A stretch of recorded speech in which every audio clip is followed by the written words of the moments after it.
stand by for action.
Greetings and salutations, my wandering spirits. Good to see you again. For those that do not know me, I am Kyrio, the dapper Bakaneko. It's a pleasure to make your acquaintance.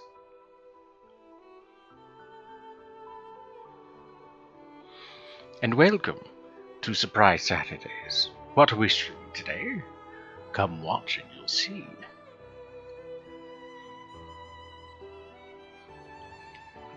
This dapper yokai hopes that your weekdays has gone well. And hopefully the start of your weekend has also started well. And if it hasn't, hopefully I can make things better.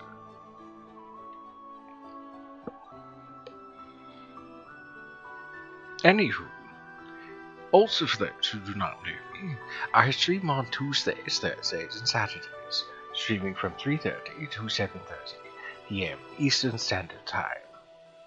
I primarily, but not all the time, stream Terraria. That happens on Thursdays and Tuesdays. Saturday happens to be a surprise stream. Could be anything. I've done Commander Keen, Cave Story. I did a bit of Undertale way back when. I've done Doom, Starbound, League of Legends, many a thing. Even stuff from my Switch.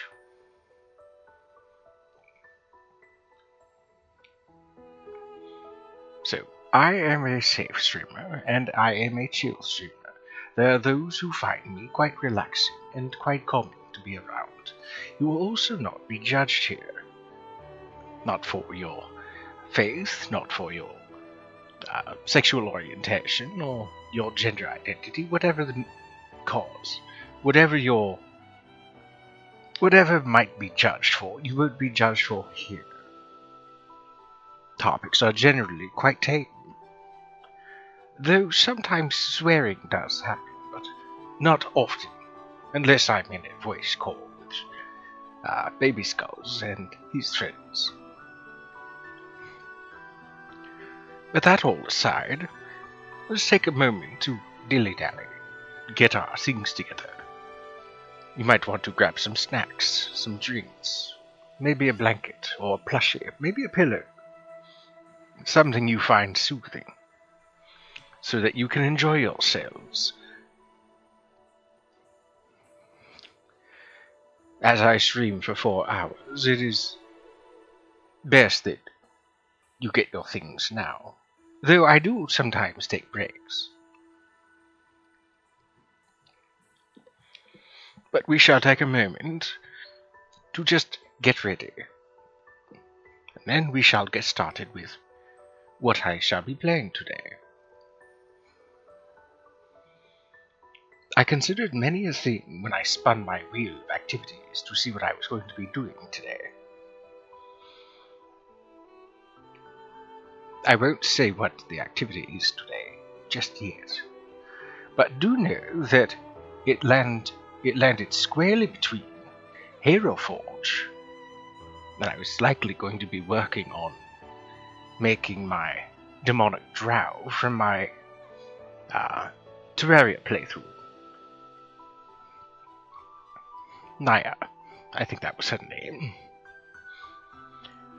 It was the Starlight River mod, specifically. The other choice that it landed between was Starbound. Most likely I would have played through my Kraken Universe playthrough. But sometimes, on occasion, I will end up landing on my Ethereum Engine mod for Starbound. I see that a pincurchin was in chat. Oh well. Perhaps in about 15 or so minutes, another Pokemon will join us.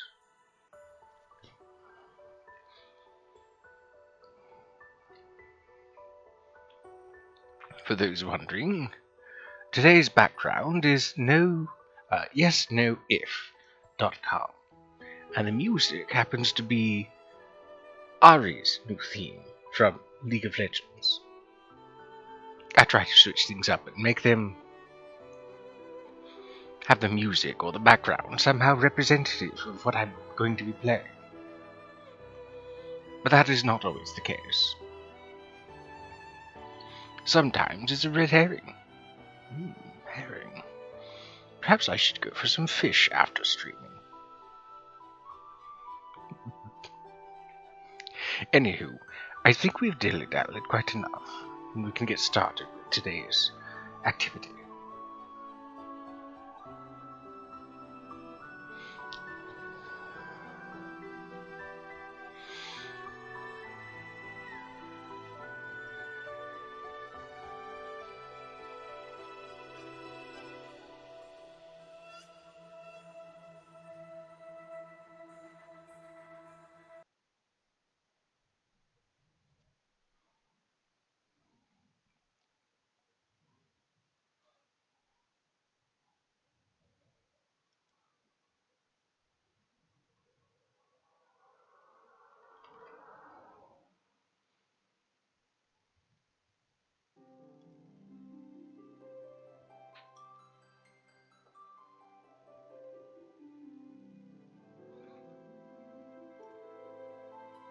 Surprised?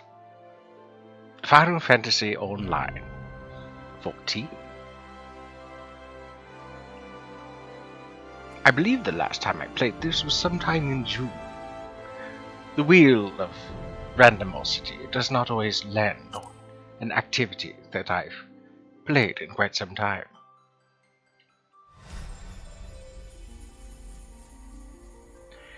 And here we are, my Lalafell, Plainsfolk, made to look as close to myself as I can. White fur, grey markings. Don't forget the slitted eyes. I did that with Plainsfolk.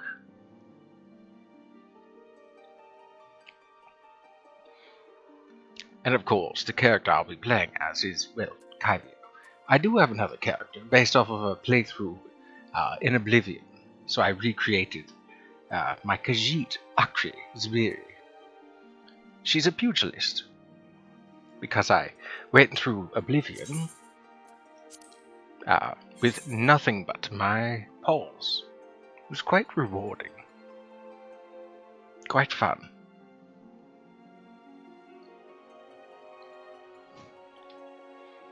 I've done a bit of MSQ, or main story quests, since I've last streamed 14. But nothing, well, nothing too extensive. I will say that it is a plus side to having my company Chocobo, to finally having a mount. Actually, I have two. One of which I got recently because it is the 10th year anniversary for Final Fantasy XIV. It is a Phoenix mount.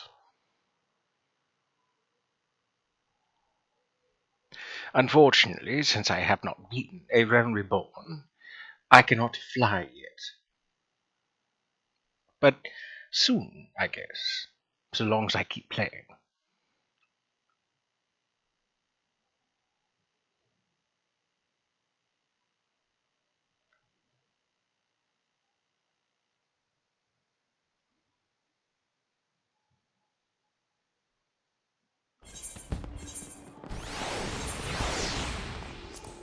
There we go.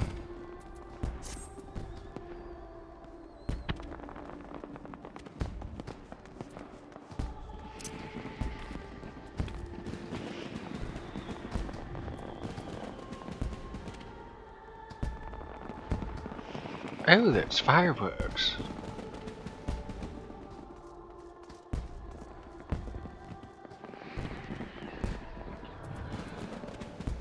Right, so, let's see, what was I doing?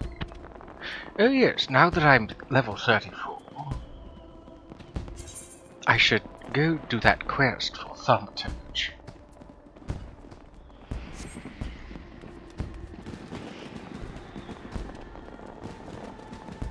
I do like that music that's playing softly in the background, here in the Ruby Exchange. At least I think that's where this is. The Ruby Road Exchange, I was close. I love it. It's so beautiful. So I'll want to exit that way.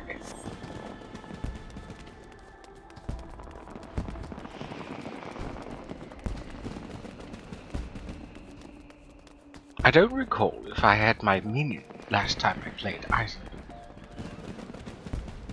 I happen to have a Mandragora Queen. I was gifted it by Sejak.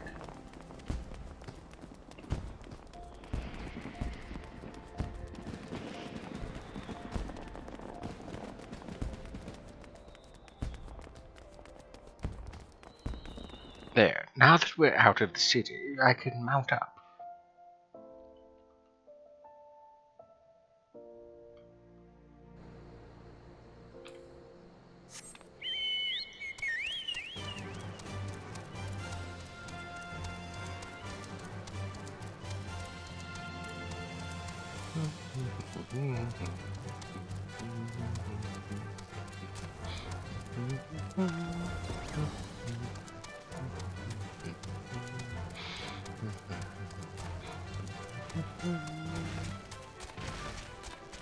Hmm.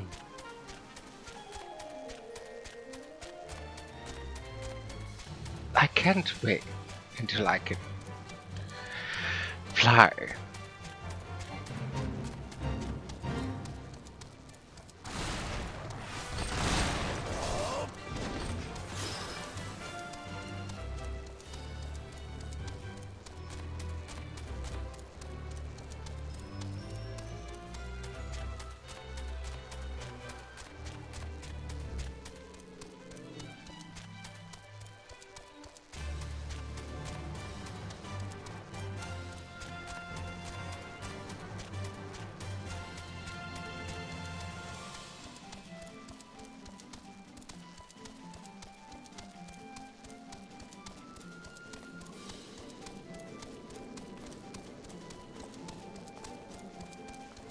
I'm glad I didn't have to dismount while going through this little city.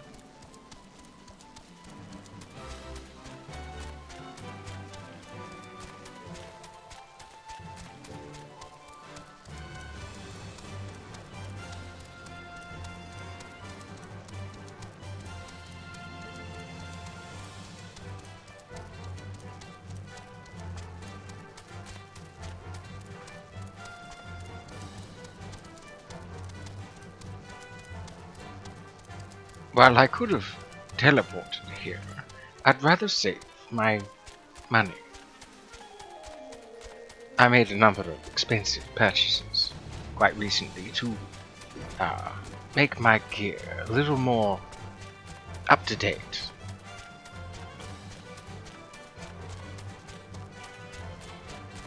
And so I'd rather hold on to my money.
I'm going to deal with these first.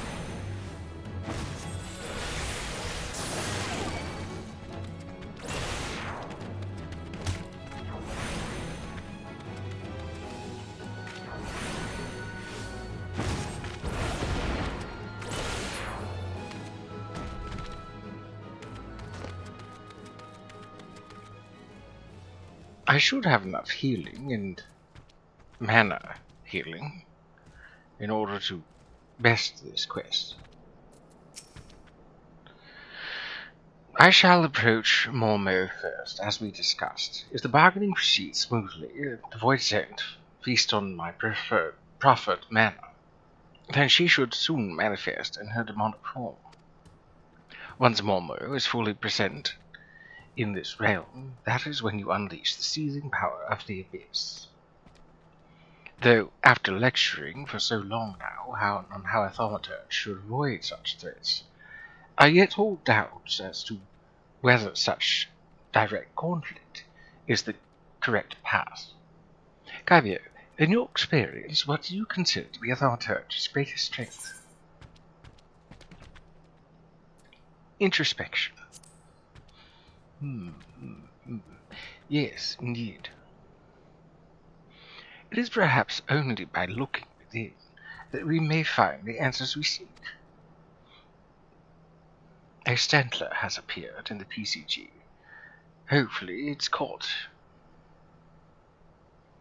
I am decided. My fate awaits me. I have faith that, no matter what becomes of me, you shall succeed in destroying Mormo and ending her threat to this realm.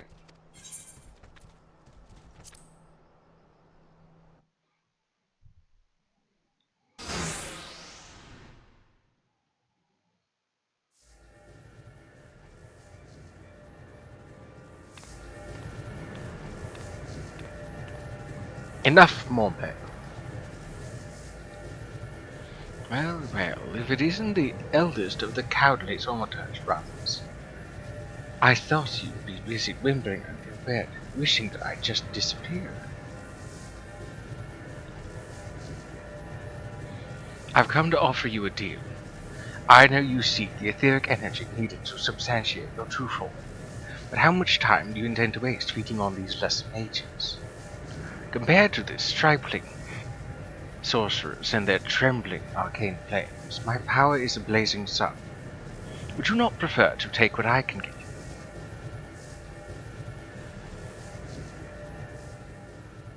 Drain my strength and assume your rightful appearance. I am sure you think me a coward, but that is no consequence.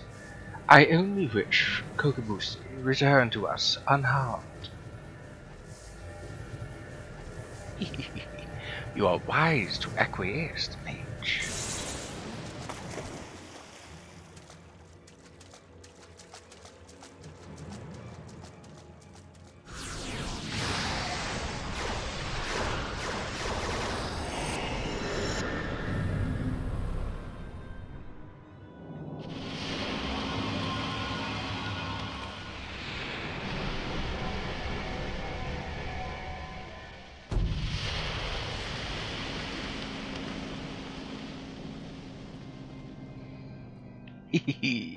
At long last, at long last, my true body, my true power, is mine once more. I believe a stretching of the old arcane muscles is in order.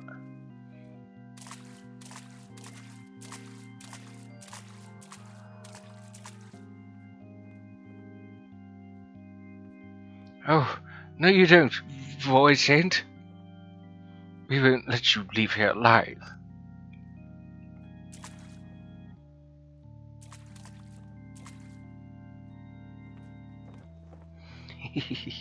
So you risk your lives for a valiant rescue attempt. You should not bet what you cannot be prepared. Well, you are not prepared to lose. I shall tear the aether from your very marrow.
Oh my word, she has quite many stacks of lightning on her.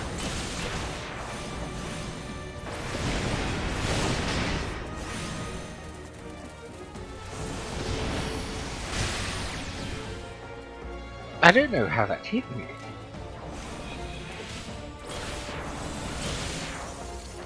That shouldn't have been able to hit me.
Good, we got her.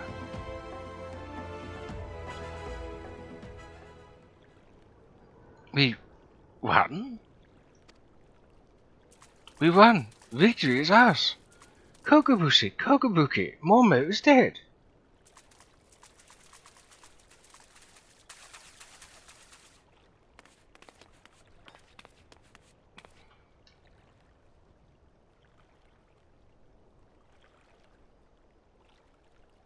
What?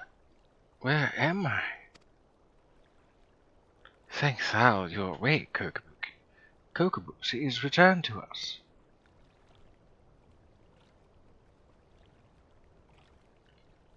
Our sibling has yet to stir from his somnolent stupor. Buki?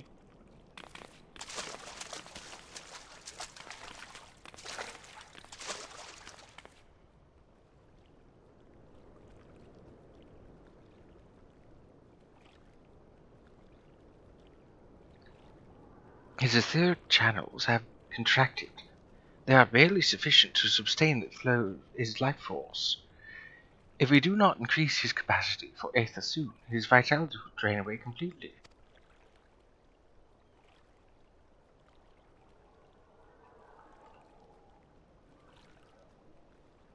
My mana amplifying potion. Its potency is limited, but it might be just enough.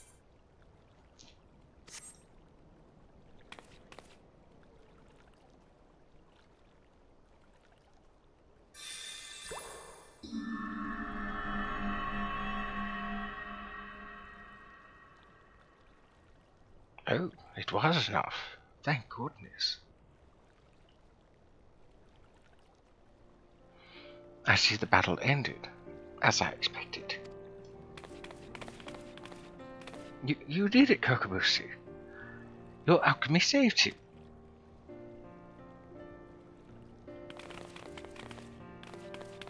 And we could not prevail without you, Kaibia. We'll bear our brother back to the ossuary. Pray meet us there, that we might properly express our gratitude.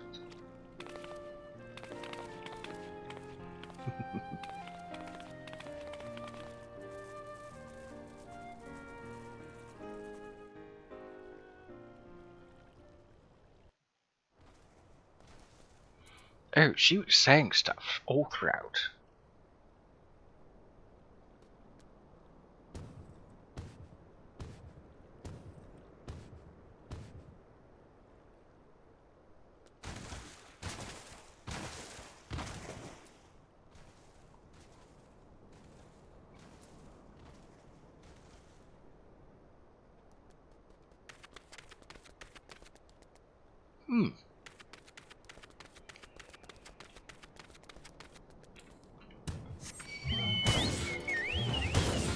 I think I'll take the long way back.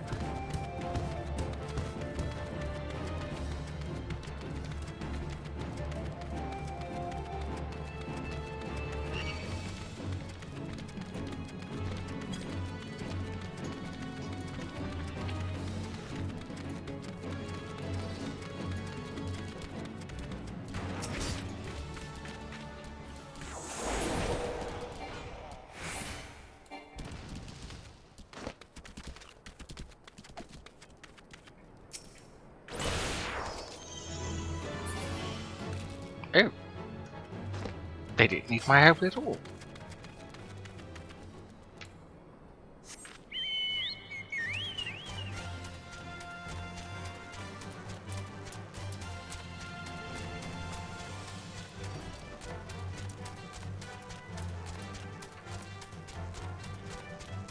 That looked to be some sort of Reaper. One of the new classes. They had a size. I think that's a DPS class.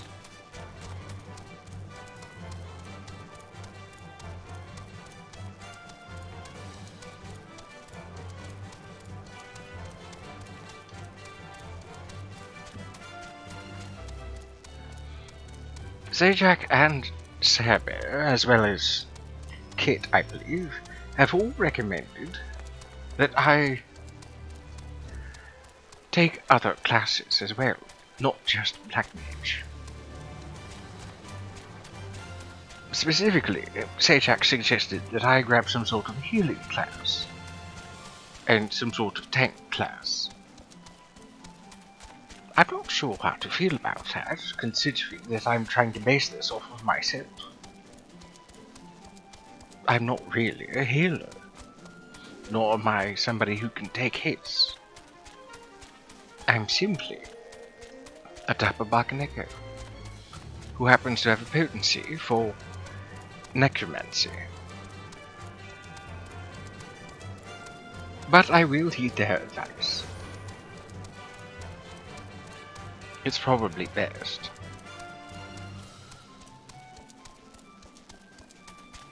To have some sort of other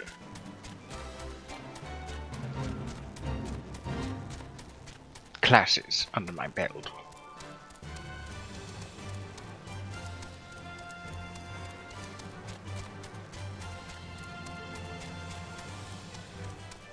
Actually,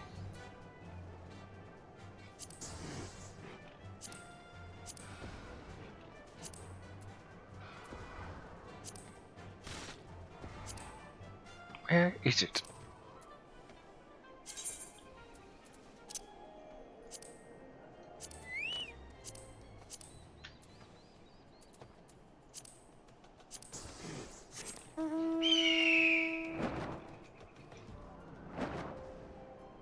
The mount that I earned.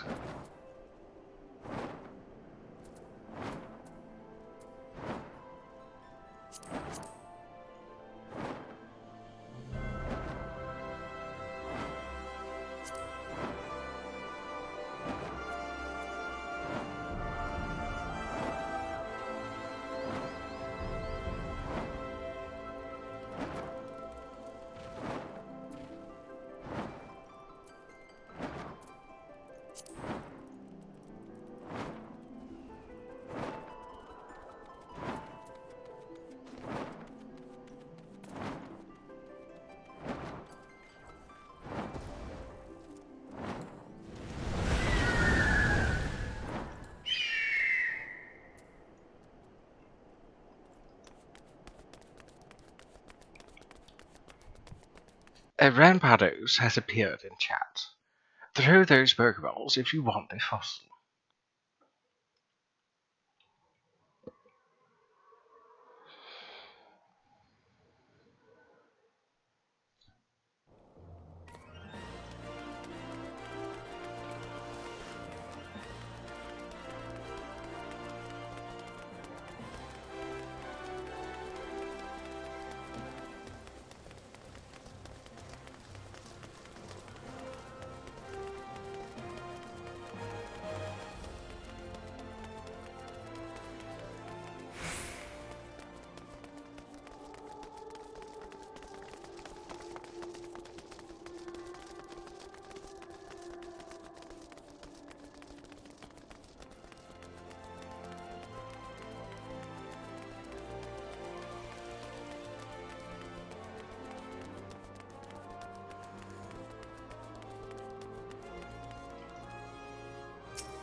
Oh, I went the wrong way entirely.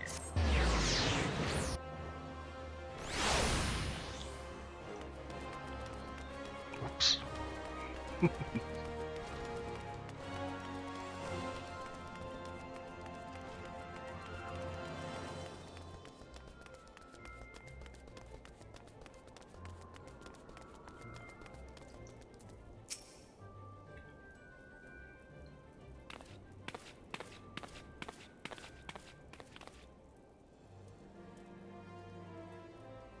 Thank you, Kaibio.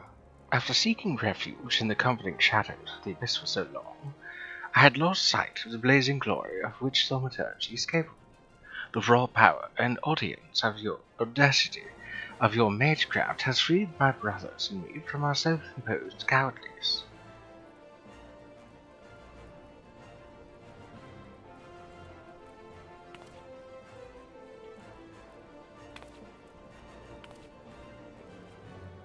I thought Thal himself had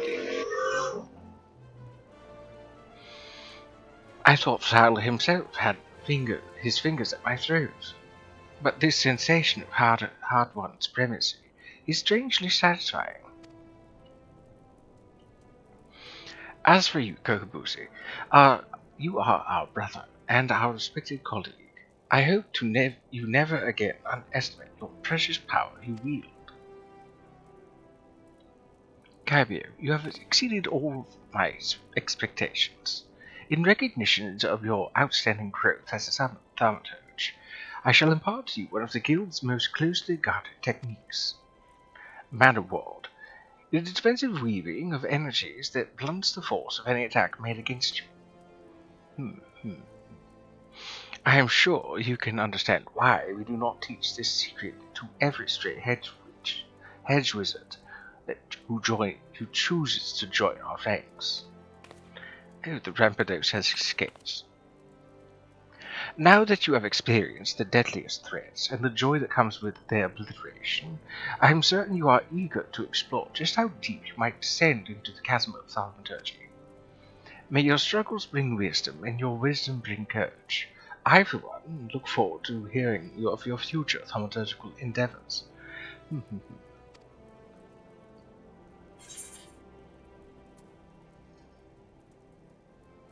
I wonder where I should put that.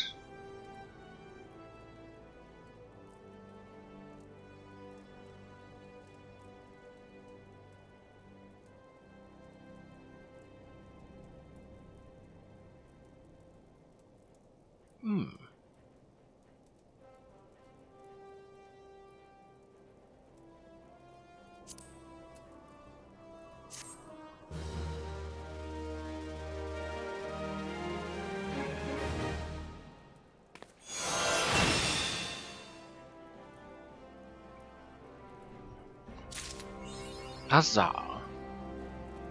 Oh, there it is.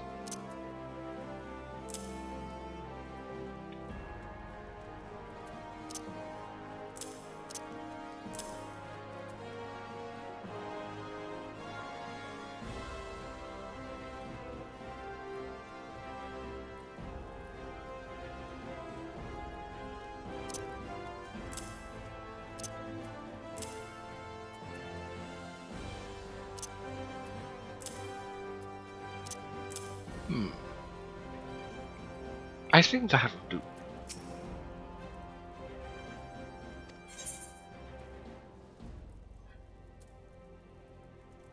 How fares the guild? After our fateful encounter with Mormo, my siblings have taken upon themselves to craft an entirely new approach to our art. I am both amused and amazed at the threats they are now capable of facing. Even with all my years of arcane experience, the abyss of thaumaturgy holds nooks and crannies I have yet to explore. And Kokobusi, he continues his alchemical research, but now occasionally trades his alembic for an aprium. Though his etheric reserves are as low as ever, I am convinced that the exquisite dodo omelette he served us for dinner last night was produced with the same method of wizardry. What can you tell me of the thought? No, that's not it.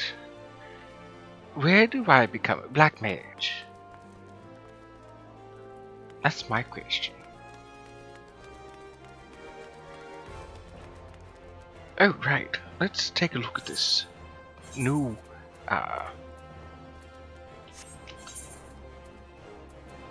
outfit.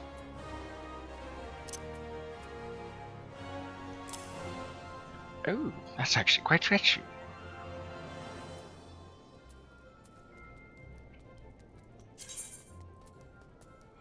Seems, though, that the velveteen robe is what I should be using.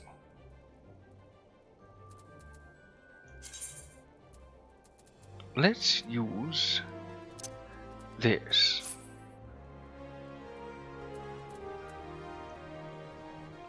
Why didn't it go?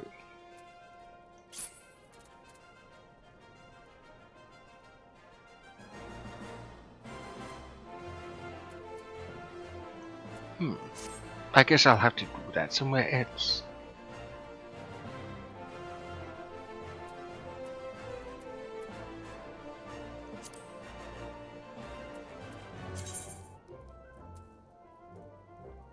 I want to consider doing botanist things, but I still have more to do if I'm to become a black mage, it seems.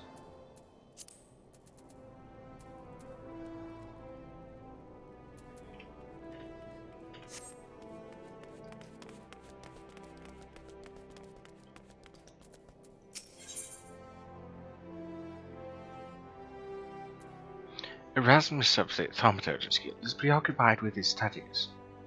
Oh, level 3 quest. But his brow is furrowed in a way that cries out for help.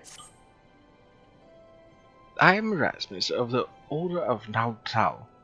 I am charged with studying of anatomy of this region's fauna and in the environs in which they dwell. For the dark art of our order is death itself, and the power of death can come to knowledge of life. One day I shall publish my findings in a single comprehensive volume, The Many Breaths of Thanla. But there is much work to be done for that day. Aid me, brother. Bring me 5 bottles of marmot blood, and perhaps I shall name you in a footnote. Marmots are hardy creatures that thrive nigh everywhere. You will most certainly find them outside of the city in western Thanla, by way of the Gate of the Sultan. Do take care, they can be feisty little creatures when threatened.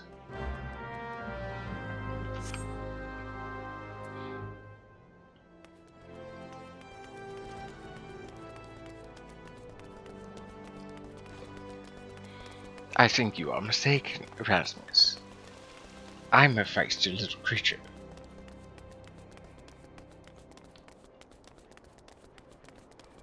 This level 34, Black Mage, soon to be, is nothing to be trifled with.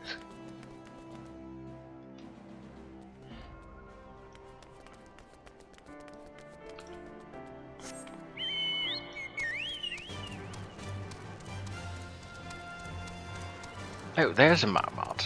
I guess I didn't need to travel very far.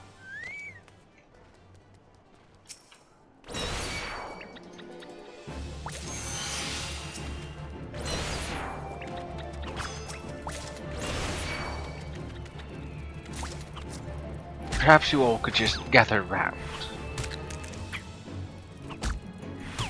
Thank you.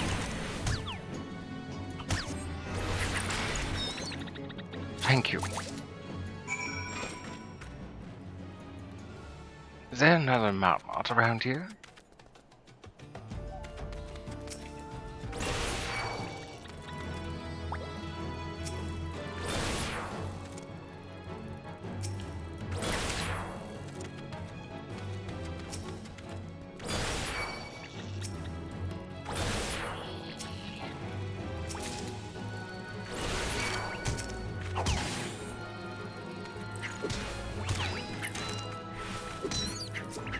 Oh my goodness, are they hurting themselves on me?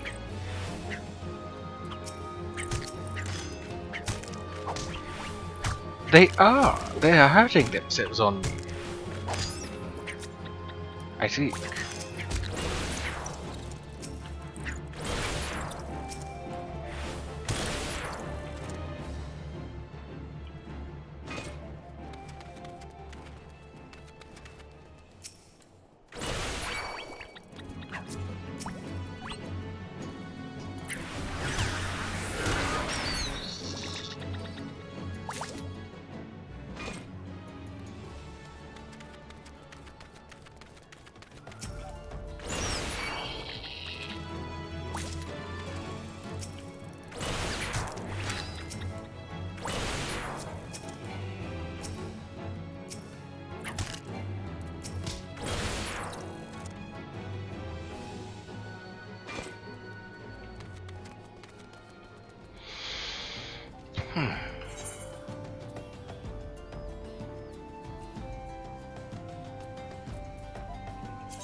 Ah, I see.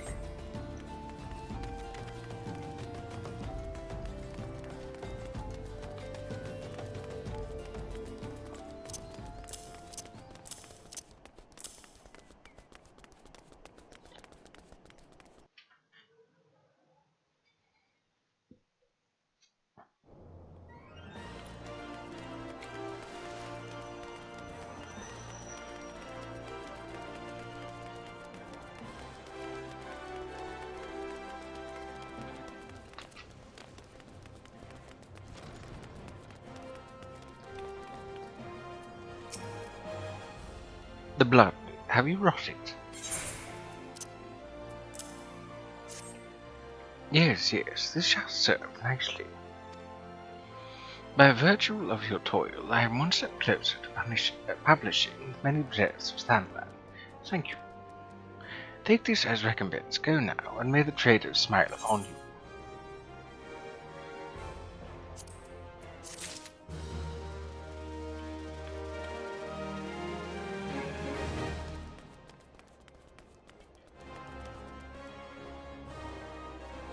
I see.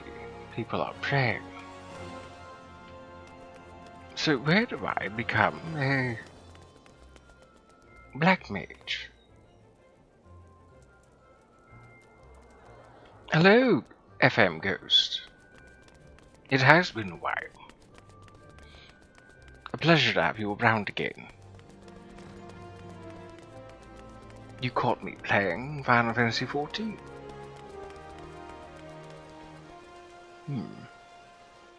Now here's a question. How does one become a black mage then?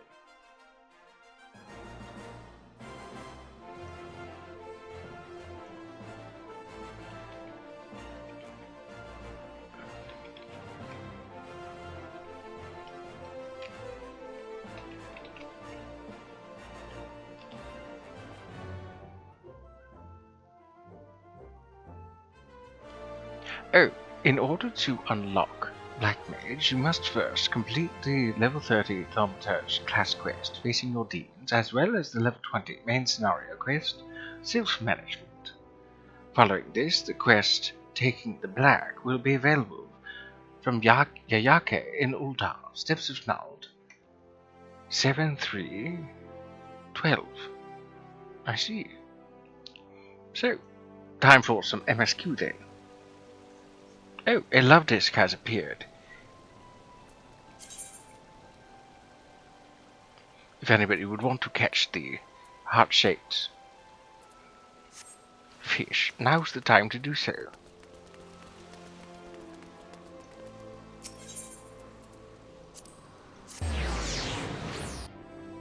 Off we go.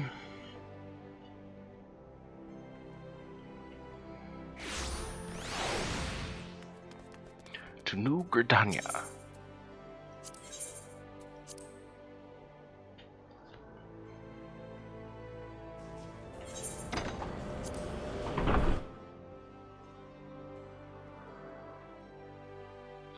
So how are you doing, FM Ghost?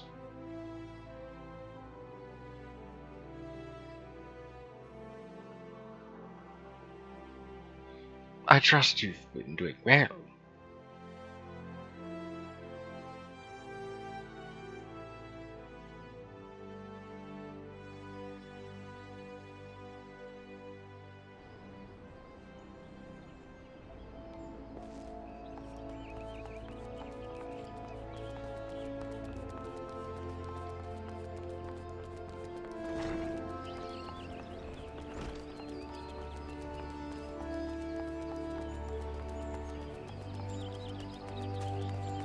I think while I'm here, I should visit the store.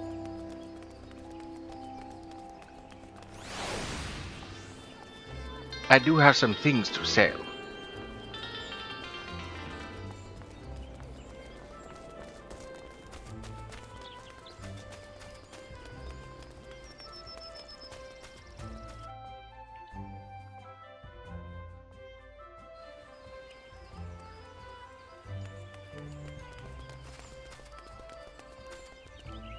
Let's see. Ghost says, mentally drained, stepping down from the weekend promotion since the raider. Since the pay raise, peanuts, while being more stressful. I understand.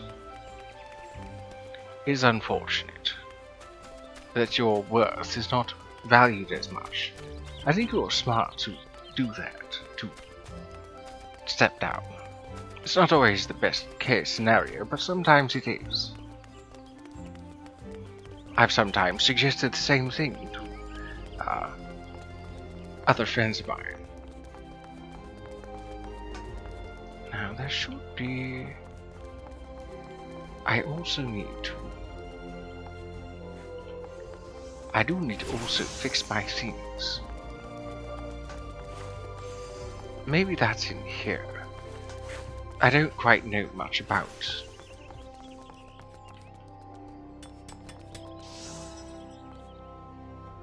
I don't know quite much about Gridania, but I'm hoping that I can get things fixed here. No. Material melder seems like it would be it, but I don't think so.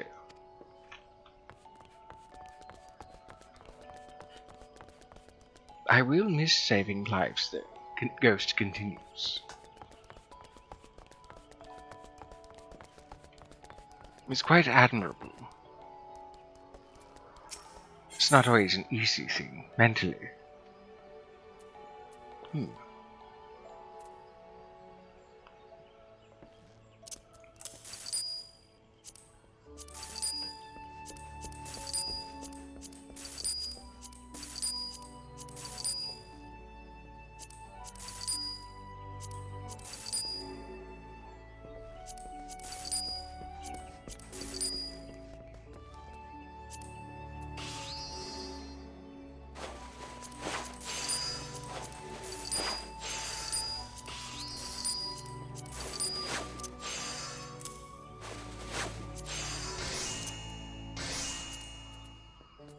I'd been holding on to a number of these things for far too long.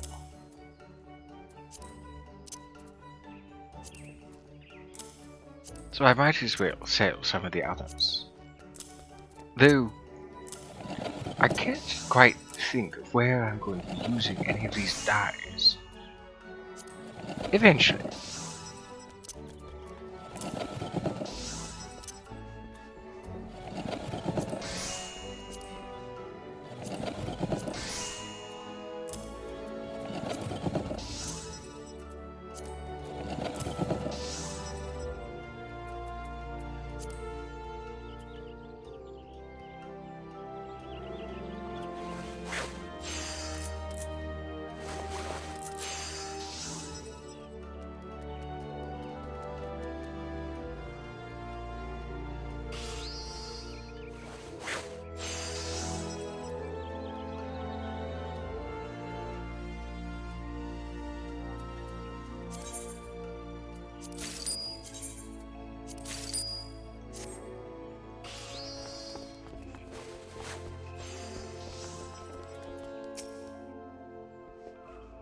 I came all the way from Uldar to sell my wares, but the locals are proving an unaccepted lot.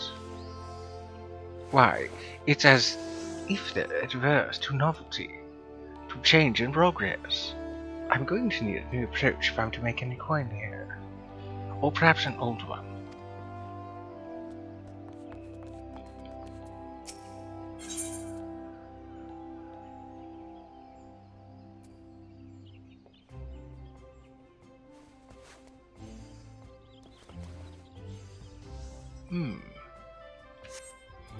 I was hoping to find myself some more pearl chocolates. But I don't know where I can find them. Oh, arms mender, here we go. I guess I don't have any repairs there.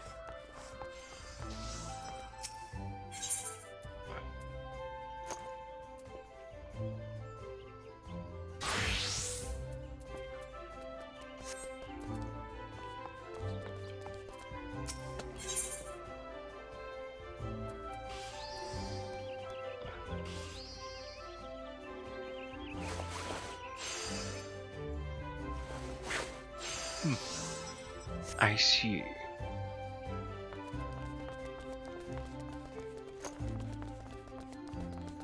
I don't know where else I can go for those foods. I could have sworn they'd be here. I think I at least purchased those pearl chocolates from Gridania. Right, so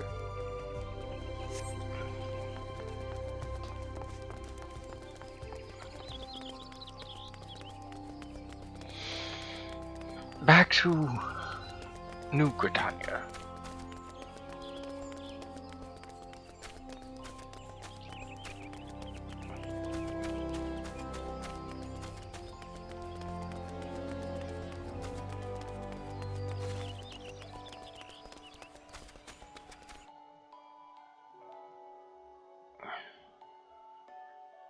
Jonathan Joestar. Somebody named themselves Jojo.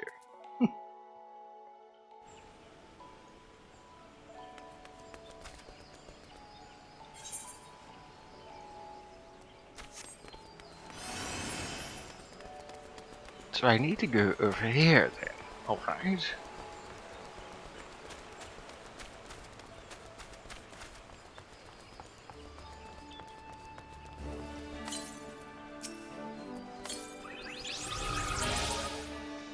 We know far too little of the Sylphs to lay any worthwhile plans. We must call upon Scions once more if we are to... beg pardons. 'Tis a terrible habit of mine to think out loud. But tell me, what brings you to the Adder's Nest?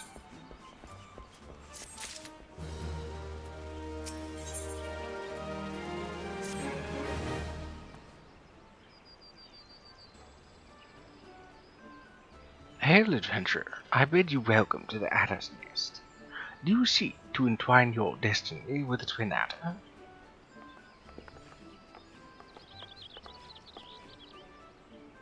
Good evening, Commander. Sorry to disappoint you, but other business brings us here today. Ida and Papalimo, always a pleasure to see the two of you. My men tell me your quest in the name of the Scion's plate. Quite so, Commander. A little bird told us that the Twin Adder was in need of our adventuring prowess. Aye, your little bird sings true.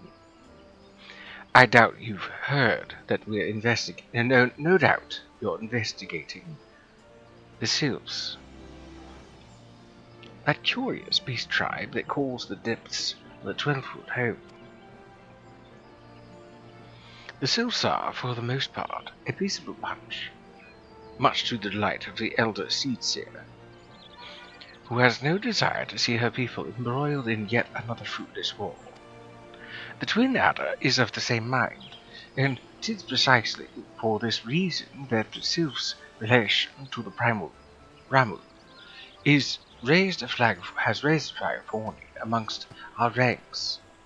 Friendly as they may appear, beastmen will be beastmen. Should the even be a sliver of a chance that the summoning of the primal might disturb the balance between Britannia and the Sylphic tribes, it is a possibility we cannot ignore. Better to be safe than sorry, indeed. Do we strike at Rumble, or leave the Sylphs to their own ways? That is the question. Yet I find myself lacking ample knowledge to arrive at an answer. Opinions abound within Britannia, but to listen to only to one's own is among the greatest mistakes a commander can make. I would hear from the other side, the Sylphs themselves, and seek an impartial party to serve as my liaison. That is where you Scions come in. The Sylphs of Little Solace remain untempered, and have held many a productive dialogue with our people. I would hear their candid thoughts on their tempered brethren. That said, I urge you to exercise due caution. Sylphic tradition and etiquette bear little resemblance to our own. It would not do to have any cross-cultural faux pas get in the way of a productive party. En route to Little Solace, you will come upon the Hawthorne Hut. Our officer stationed there can enlighten you as to how to win the Sylph's favor. May your expedition be a worthwhile one. A friendly palaver with the Sylphs. This should be pleasant enough diversion. The Hawthorne Hut, was it? Why, I believe the ferry departing from West Shore Pier should take us straight there. A friendly palaver indeed. I hope this will be as straightforward as you say, Papa Louis.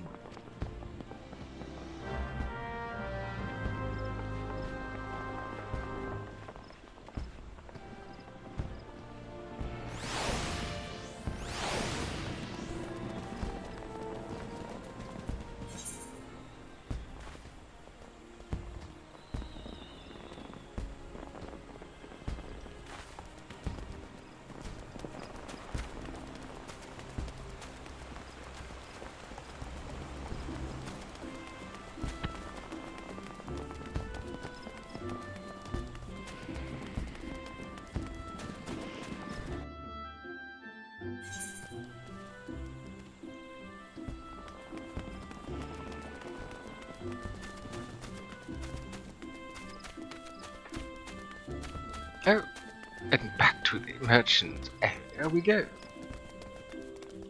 Maybe I should have started this quest first. Then come here and sold things.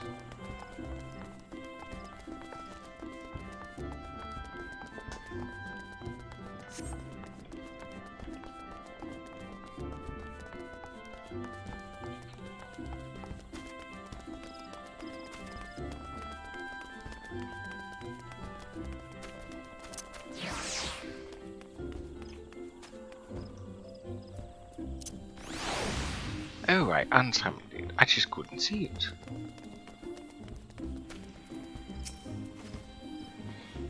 Aye, the very dot at the base of this hill will carry you across the lake to the east shroud.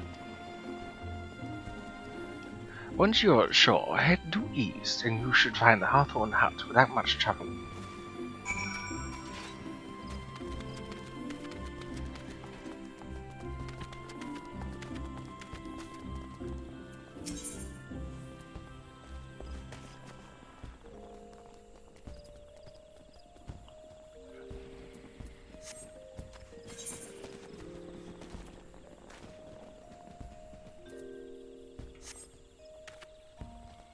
I guess this is who I speak to.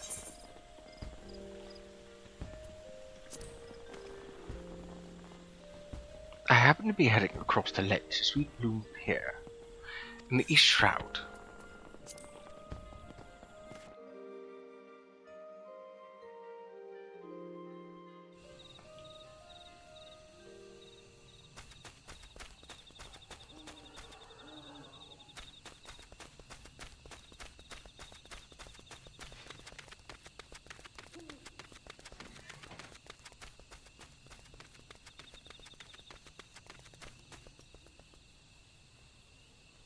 Level 11. Vulture. Okay. 14 hoglets.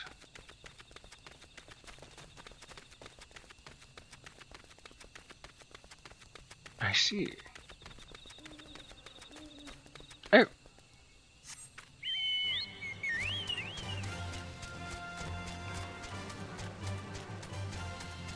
If I can use my mount, I'm going to.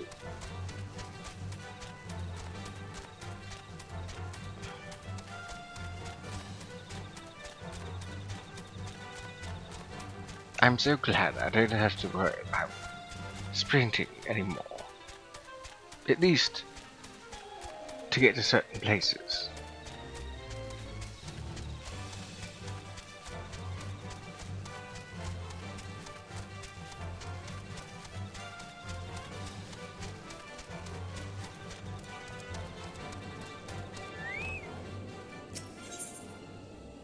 Oh, I've been here before. I didn't know I was already attuned.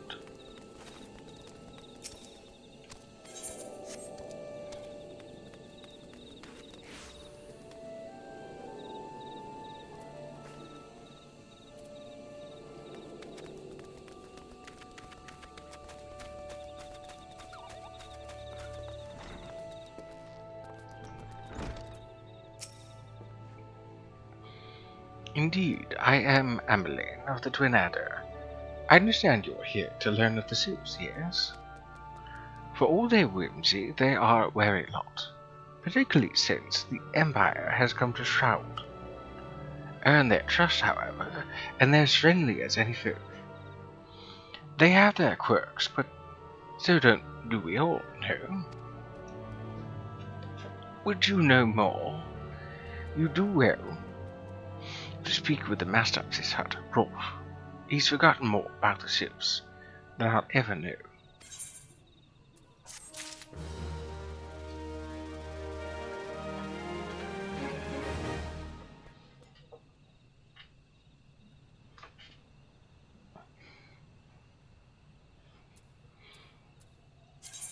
Oh, I can do taking the black now.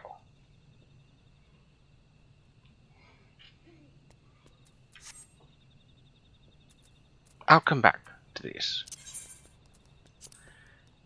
First, actually, let's...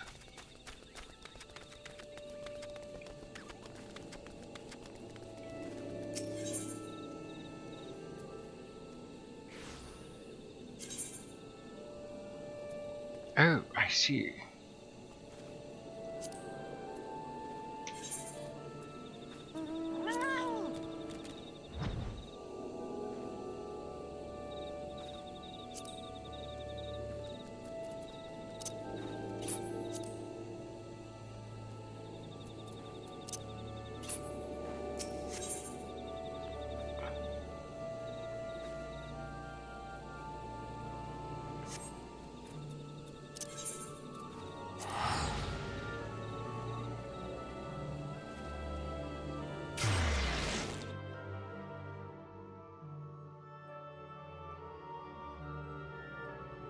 Oh, I missed him breathe. That was in chat. My apologies.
Kaibio, I've been waiting for you. In a way. Please, let me explain. Do you know of the Marasasha pit? It is a prison here in Old Town. In prison, a man will do most anything to keep his mind occupied. Of late, one inmate claims to hear the voice of Naltal. No doubt he has lost his mind after serving 100 years of a life sentence. But he knew you by name, Kaibyo, and maintains the traders demand you win the gem of Shatoto and exchange it for his release. A farce, no doubt. I make it for nothing more than the maniacal ravings of a self-crazed, sweaty-toothed madman. But I fear the only way to be sure is to free him of the pit. The prisoner's name is Kukuruka Tataruka. And if his story were not full enough of lunacy, he also styles himself as a black mage. But such magic was lost to Eorzea centuries ago. Who does this senile charlatan think he will fool with such rubbish? Nevertheless, he has invoked the name of Naltal, and so the Order feels unwise to ignore his words. Though I am still no believer, you have come, as he said you would. So let us get to the bottom of this, shall we? It may be that you are an agent of fate, or perhaps you are merely a crooked man's accomplice. In either case, I ask you to travel to High Bridge in eastern Thailand. Seek out the planar fissure, a rift between the world and the next. Fell whatever beasts might lurk there, and water the earth with their blood. According to our Gaud Mama, doing so will give rise to the gem of Shatoto. Gems no more than a petty stone oft mentioned in bedtime stories and tales of fairies. We shall see if it truly exists. I shall await your findings here. Return to me when the deed is done. Well then, Eastern Thailand, you say.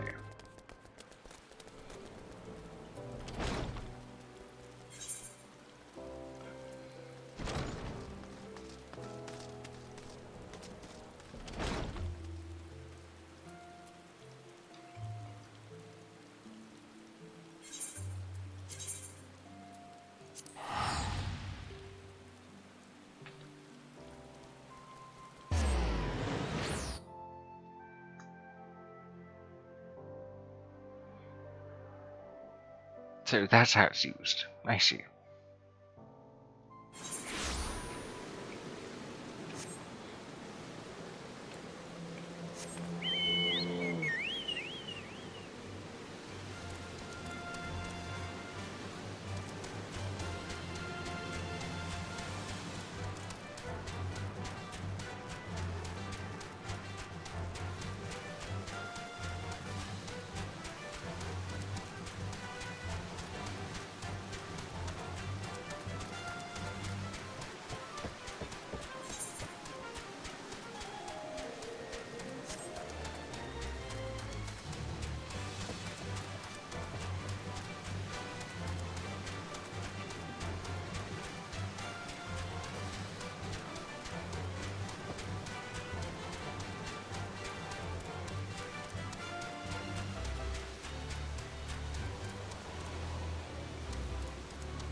I'm glad I learned that I can move while casting Scathe.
Thaumaturge, hear me.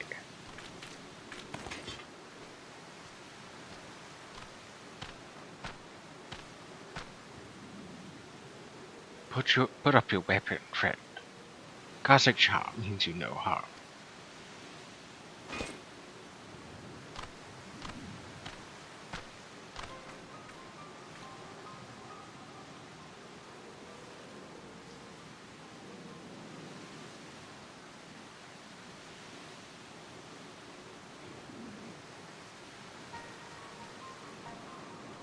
I like this music.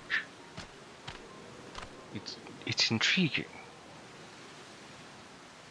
So you are the one whom Kukuruka's prophecy speaks. By your hand was the blood of these creatures spilt upon this earth in vain, was it not?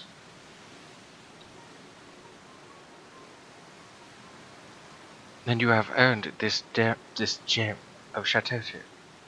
A Shatterbug has appeared. A Scatterbug, not Shatterton. Take it. You will know what to do with it when the time comes.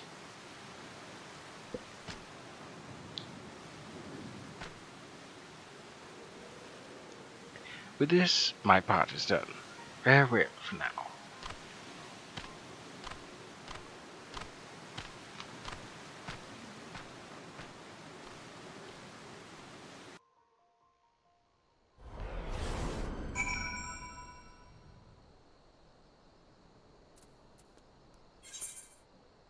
Thaumaturge killed.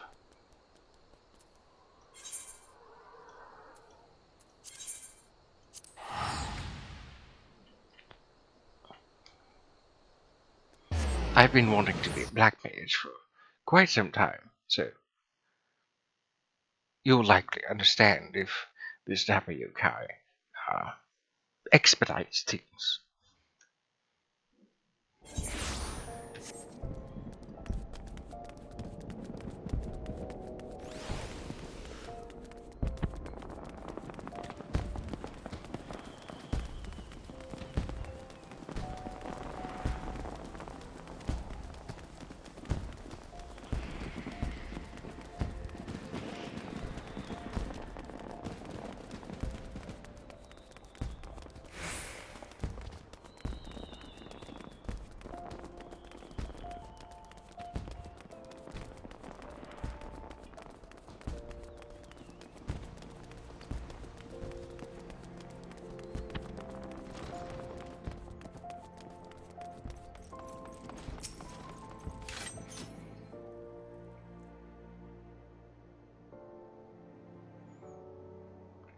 Well, you certainly smell as though you've been off spilling blood.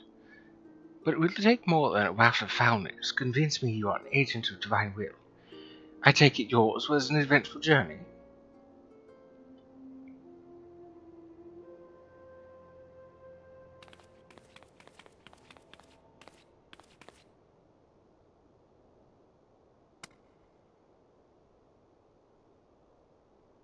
It is exactly as described in the tales. Could it truly be the gem of Chateau? 12 feet good. I can feel the magic pulsing within it.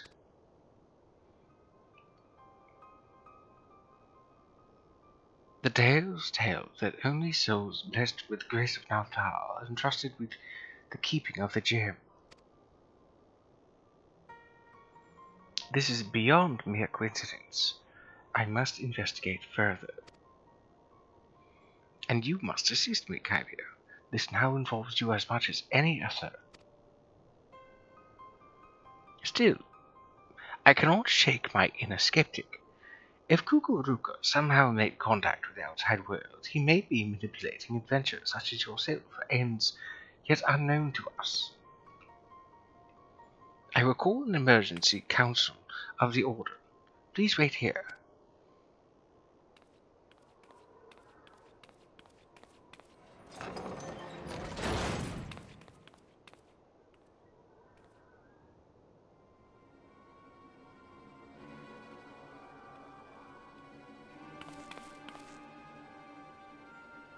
That will not be necessary.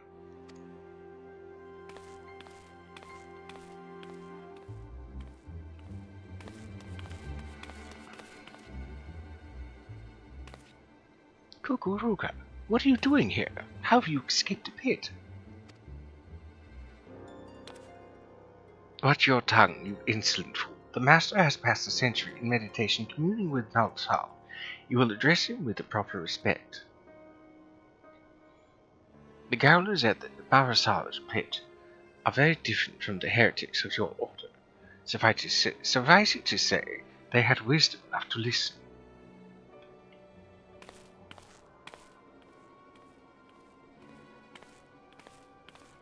Must I remind you again? The will I speak is of Nalthal himself. The true criminal here is he who ignores the words of a god. Beware, Kukuruka, the 12 seldom spare those who claim their voice. This mummer's farce will bring disaster to us all. The cause of the disaster to come will be no words of mine, of that to be sure. Nalthal spoke unto me. By his own declaration, the seal on the void gate will be broken. Once thrown open, it can be closed once more by none other than he who bears the gem of Chateau.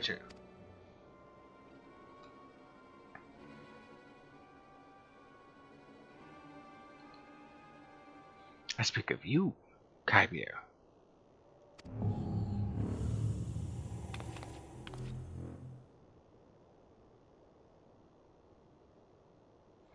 The gem you hold is the mark of the Mage of the Black. With it in your hand, you must now set forth to gather the keys needed to seal that void gate.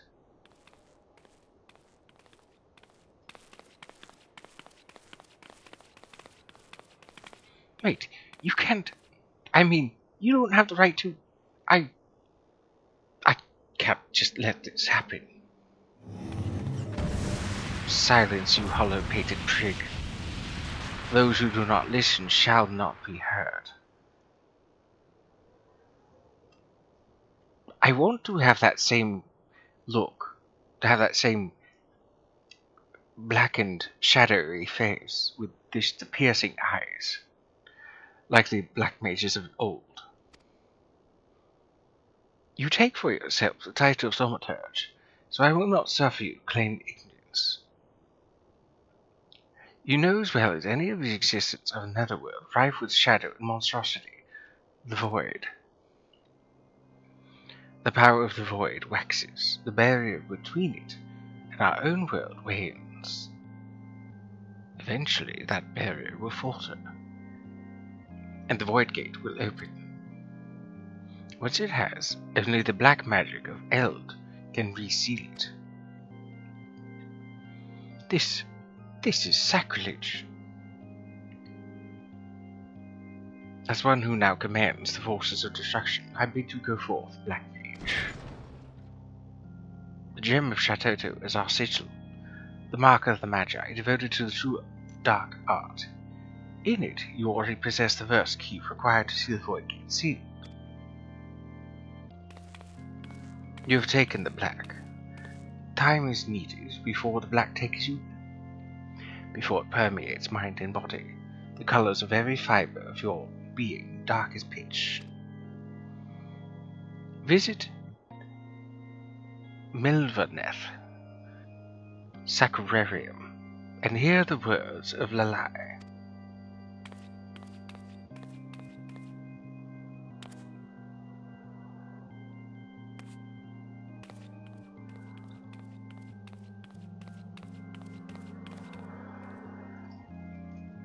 Do not fear the power to destroy. Master it, and with it destroy that which would destroy you.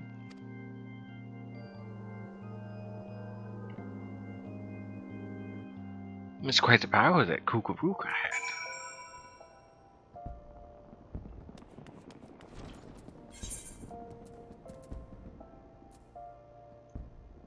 Oh, I need to be level 30 for this one. Good thing I already am.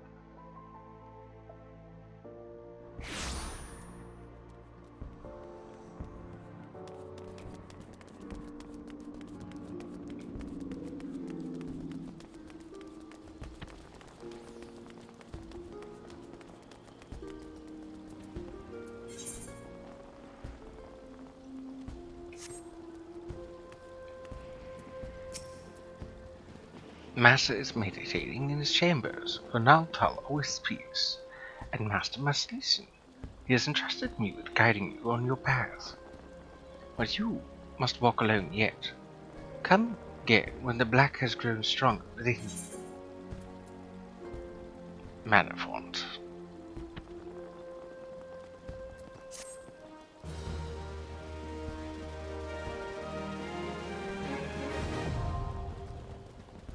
Armory unlocked. Black Mage unlocked.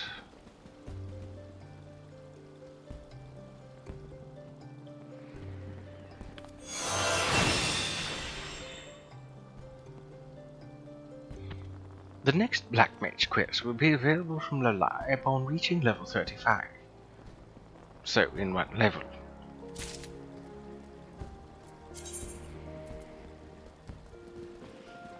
You have obtained a soul crystal. Soul crystals are required to change from your current class to a more specialized job.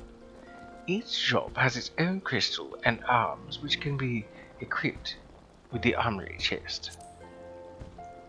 While using a job, you will have limited access to actions from other classes.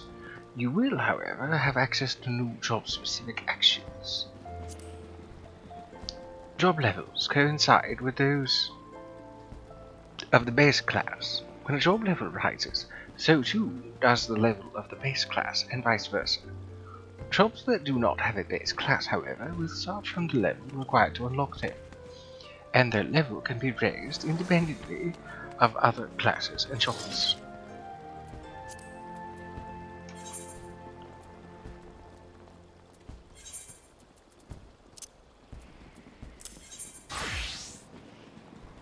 By changing your job to Black Mage, you carry a hotbar and cross hotbar settings from Thaumaturge. As the actions from Thaumaturge may also be used when playing Black Mage, traversing or transferring these settings will also allow you to readily play in a similar fashion. This option is recommended for those that have little or no experience with Black Mage.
Mana font. Restores 30 out of maximum MP.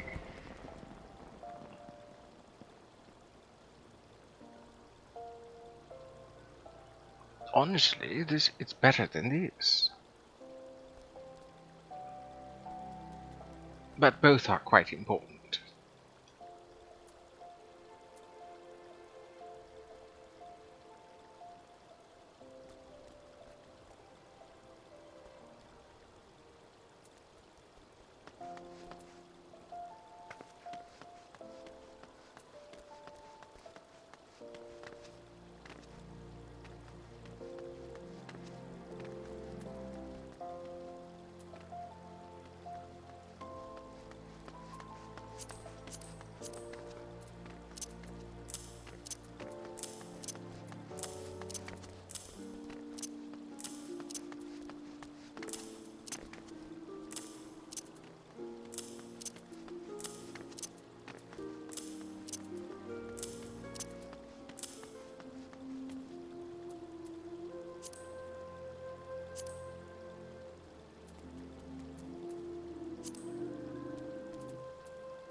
So how do I open a fourth?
Hmm.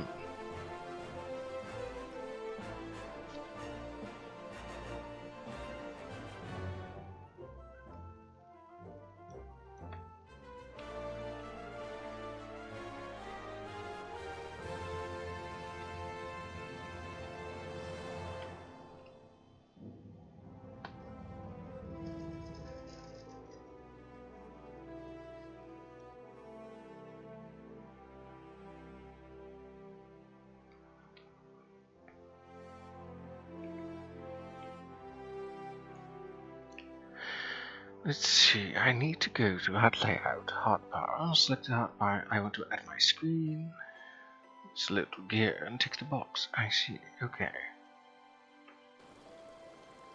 Oh, there was a snom. Oops. Okay, so HUD layout, hotbar 4.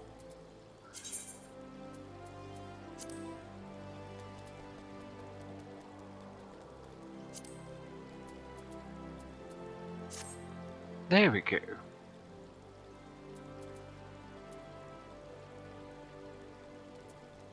Oh, I'll need to move this.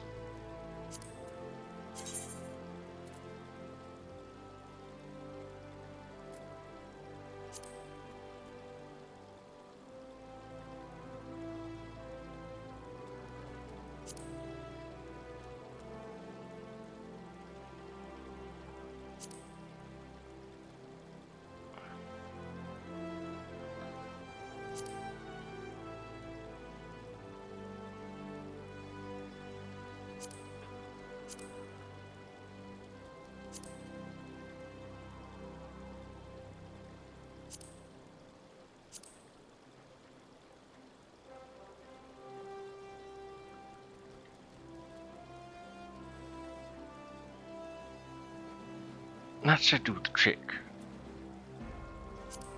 I hope. Actually, yes, that's acceptable.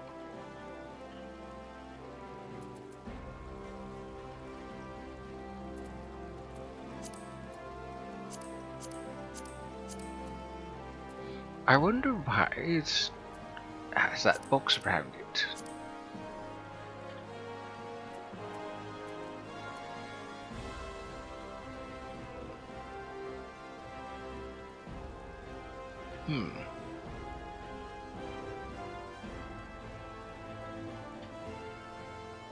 Maybe 4 should be somewhere else.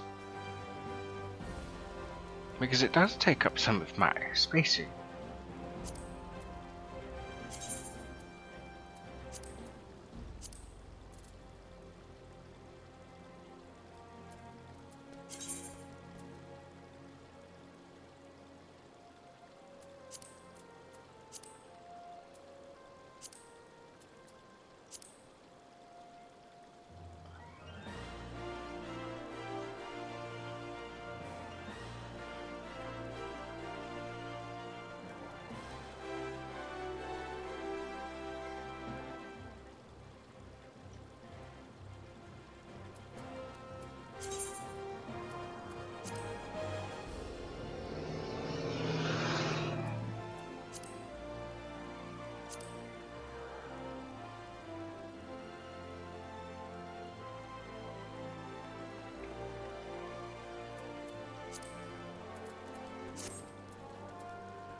I like that.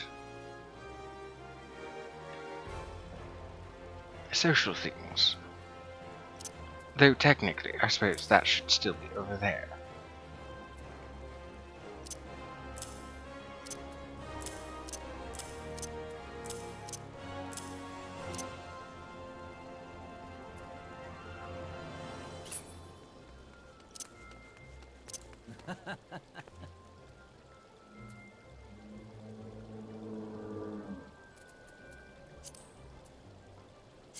What other emotes should I use?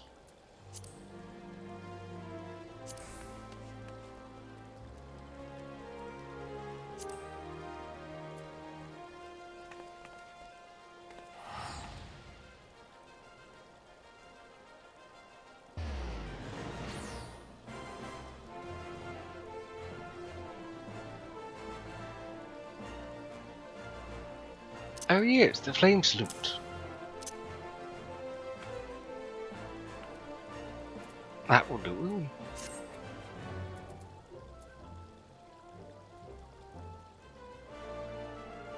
So I need to be level 35 to get access to the next pass. Well, I'm halfway there. I suppose I should continue on with the Sylphic studies. I don't want to get too ahead.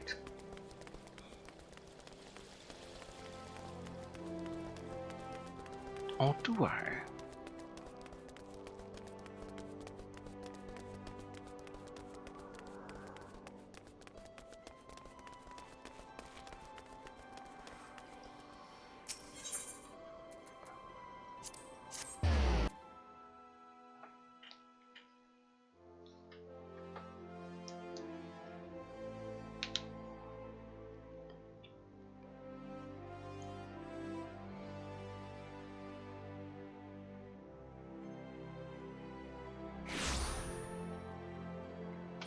Actually, I don't see why I don't just teleport there.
Come to learn a thing or two about sylphs, have you? I'll tell you one thing, they're peculiar folk. How peculiar, you ask? Well, just let me tell you. They're, beg pardon, friend. My memory is just not what it used to be. I've seen much and more in my adventuring days, and it's all a clutter in my noggin now. Though I've shared my stories with those around the hut before, you might have more luck with them.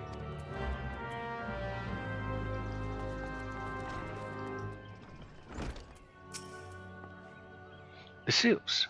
Yes, Father's told me his stories plenty of times. What I've always found most captivating is how their concept of etiquette is mostly alien to our own. You do best to not underestimate them on account of their childlike looks, lest you face up, fend, eh, mm, face end up a mess of sylphs, glyphs, squiggles, and chocobo scratches.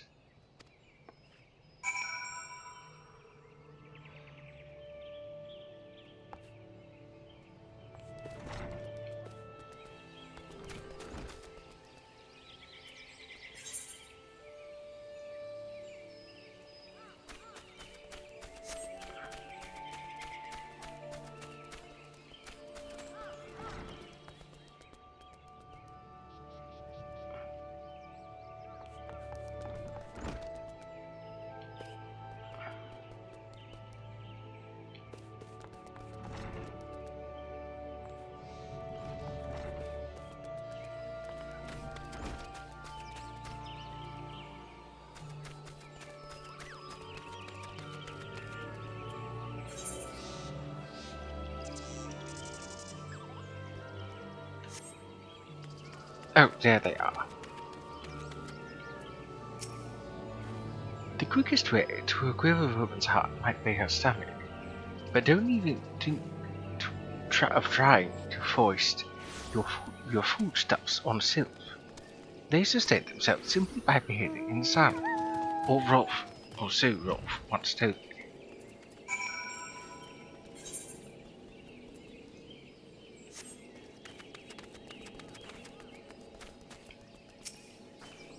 Sylphs, inveterate tricksters and troublemakers, that's what they are.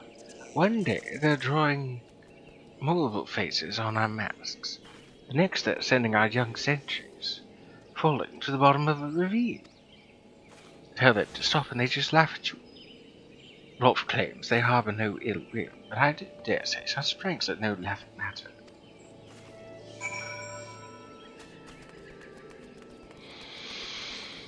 Okay.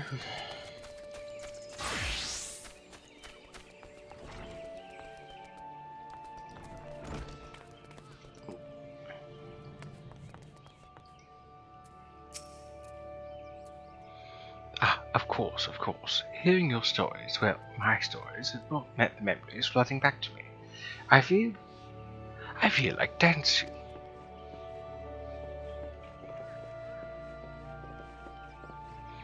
Yes, nothing brings people together quite like a little toe tapping. A seal told me long ago that dancing is a time-honored greeting among them. You do well to remember this. It just may help win the favor of our force trades.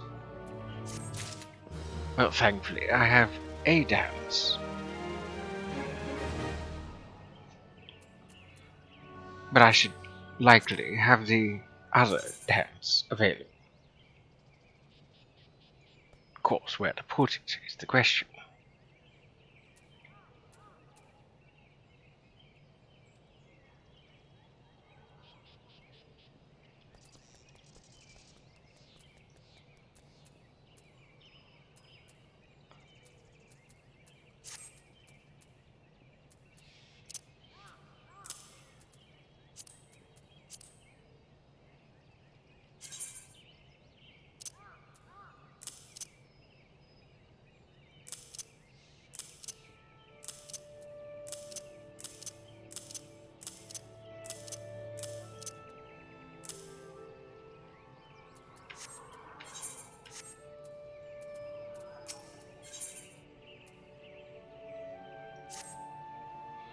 Oh, still here, eh? Great. There's one more thing you should know about the Sylphs. They don't take kindly to guests who show up empty-handed. To earn their trust, you do well to bring along drat, what was it again? And my wife Rosa and I were just speaking of the matter not days ago. Forgive me, friend.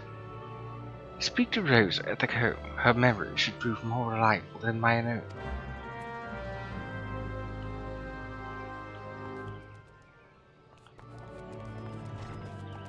I just realized I could mount up in here.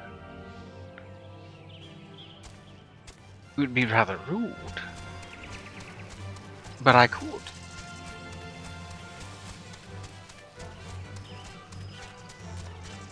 And because I was doing story, I missed aluminium.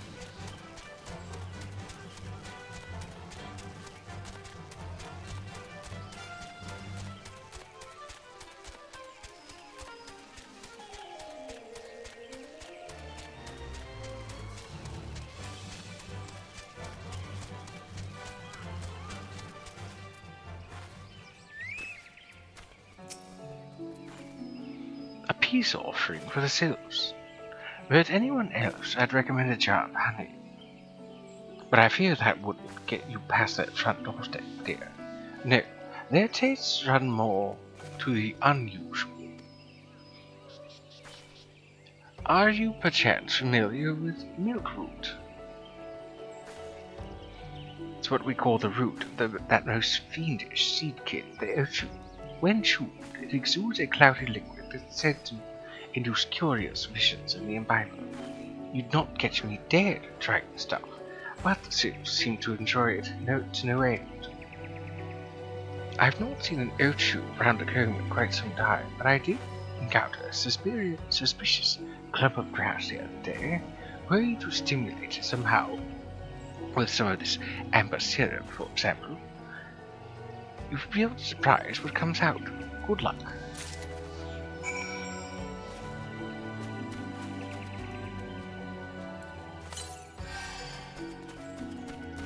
I didn't mean to do that.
Well, that was easy.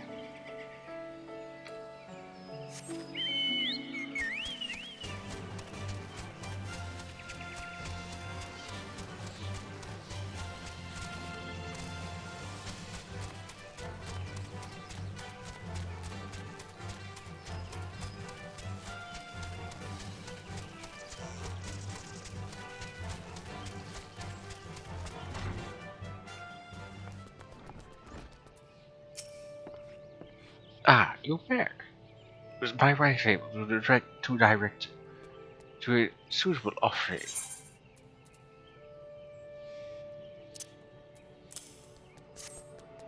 Milkroot, of course.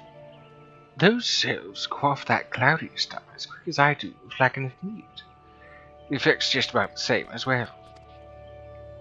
Any road, a gift of milkroot will have the sylphs calling you friend and brother the moment they lay eyes on it. Now let me wrap it up for you. I'm starting to feel a bit woozy.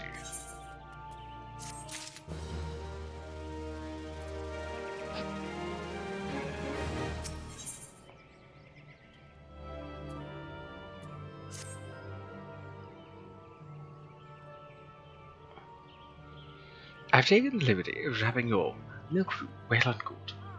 This should keep it nice and fresh. Not to mention spare you from that god's-awful stench. The sylphs love the stuff, but me, I'd rather bury my nose chocobo down. I dare say the reek even rivals the breath of a mortal that put an end to my adventuring days. But I can tell you that story for another time. Even more important matters to attend to today, yes.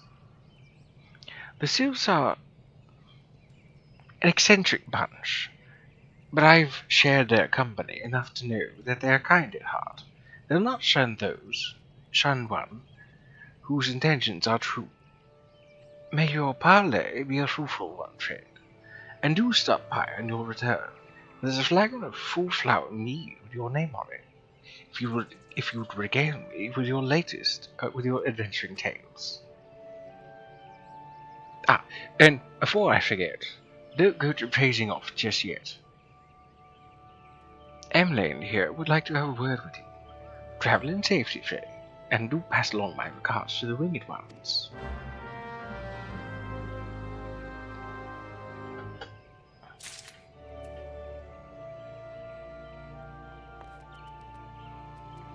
Well, I would speak with Emlane after I have a small break.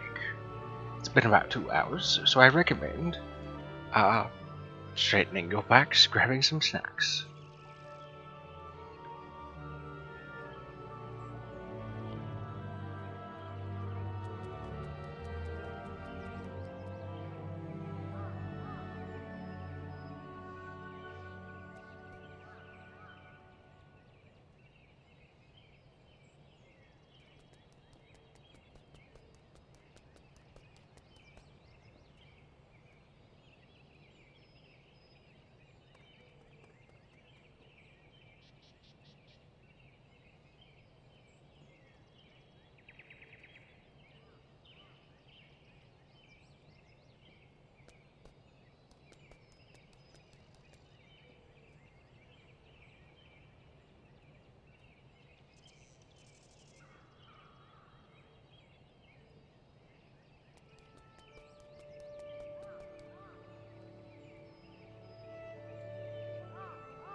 Hello again.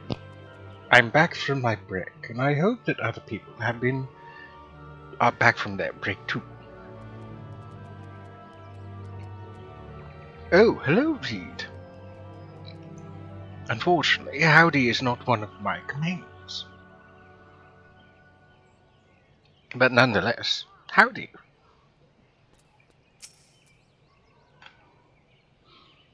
It's good to see your knowledge of the Sylphic culture has matured. I see no reason to delay your mission any further. Upon your arrival at Little Solace, seek out a young sylph by the name of Kmukso. Meowdy. You know, I might just add that as a command. He has served as an intermediary between our peoples on many an occasion, and has a close ear to his tribe's elder. I see that Hawthorne has furnished you with some of that malodorous fruit the sylphs so adore. I have something of far greater import for you to deliver. A missive from the elder Seedseer herself. To summarize the letter's contents in brief, it vouches for the integrity of our envoy, that would be you, and restates Gridania's desire to maintain a harmonious relationship with our long-standing friends of the forest. The war with the Ixal has taken a toll on our resources, and we can ill afford to get mired in another conflict. I need not impress upon you any further the importance of this mission. May the flow see you return with good tidings.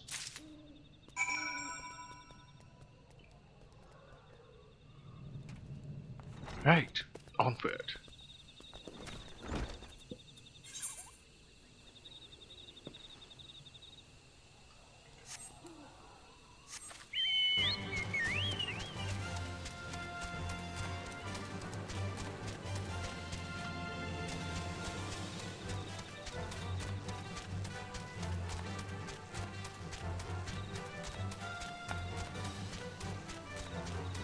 Yes, they are quite nice graphics.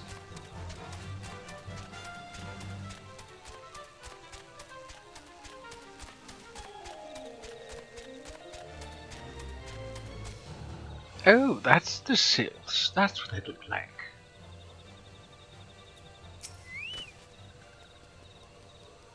Walking One has come to Little Solace, the new home to these ones. Gracious Elder, one of the forest city allows these ones to live here. This one appreciates having a safe place to stay. But were it not for those ones, this one would would much rather be back in these one's old home.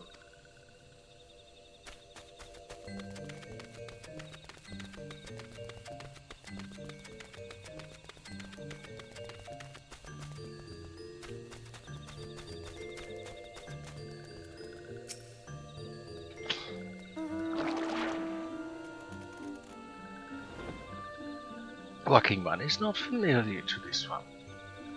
This one does not trust strange walking ones. Strange dancing ones might be a different story, but this one expects no such thing. Walking One should go home and leave this one be.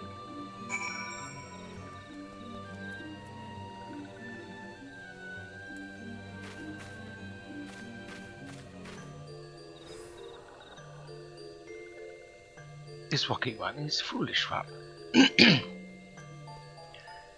Walking One should go home before this one becomes angry. I guess you need to see a regular dance. Oh, hello, Raspberry. That would be Sajak's cat.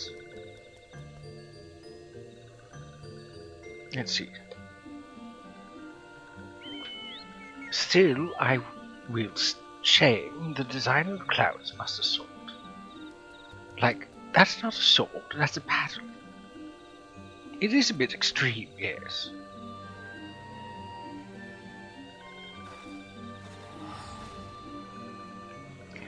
So I guess a regular dance is what I need to do.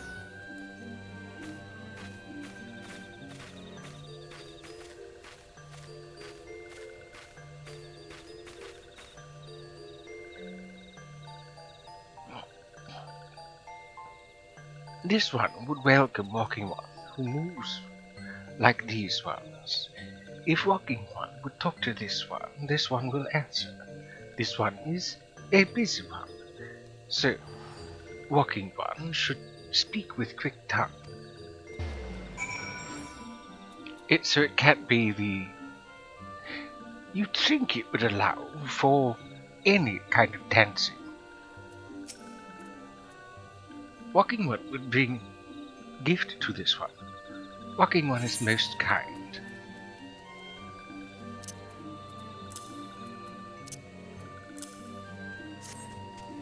Walking One brings milkroot. Milkroot fills this one with great joy. This one gives thanks. Gives many, many thanks.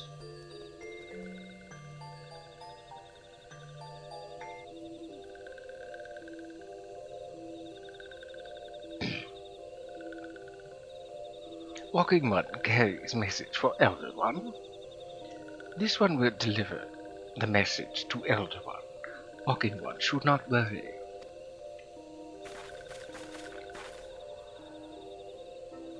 Hello there. We're envoys from Gridania. We're here to treat with your people.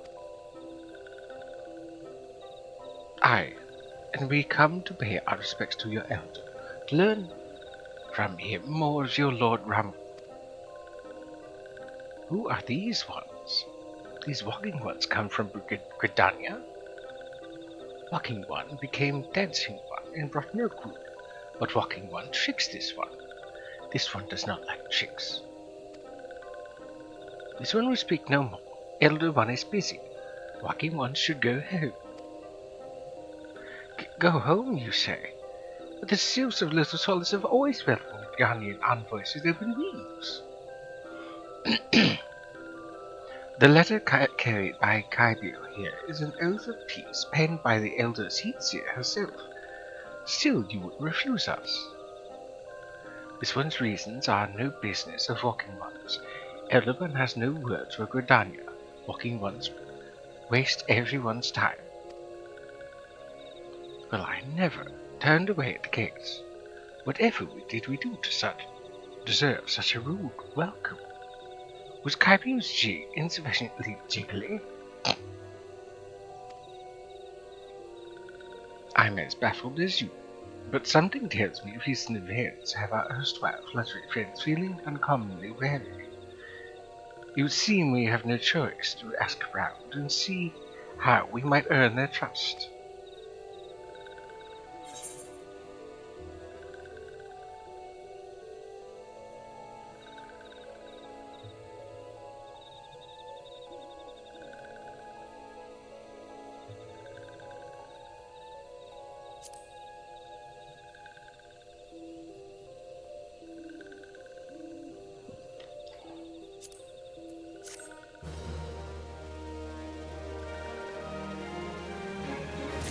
Everything was going fine until you two showed up.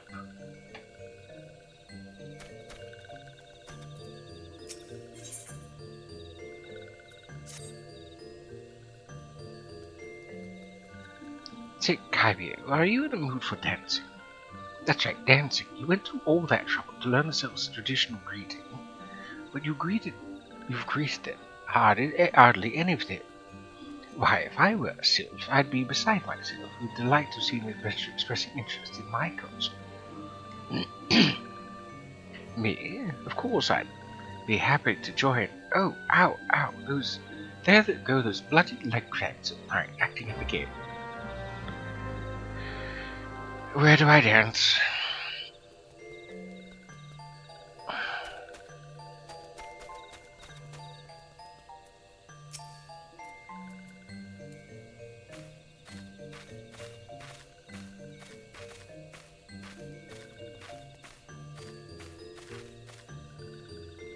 Ooh, walking one knows Jolly Dance. Jolly Dance fills this one with good cheer. Let these two be friends.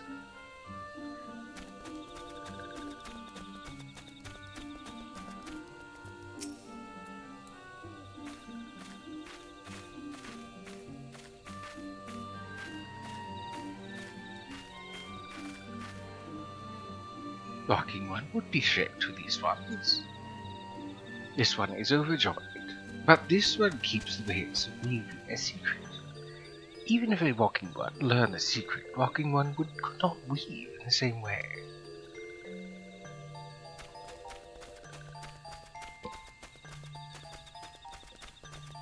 Ah, yes, the lecture, the one I spoke to earlier.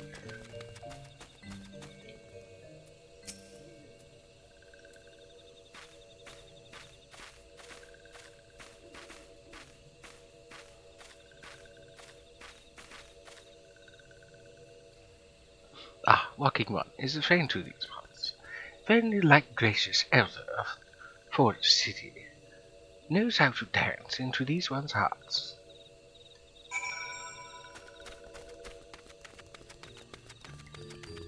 You're welcome, Ida, you lazy thing. Leg cramps my foot.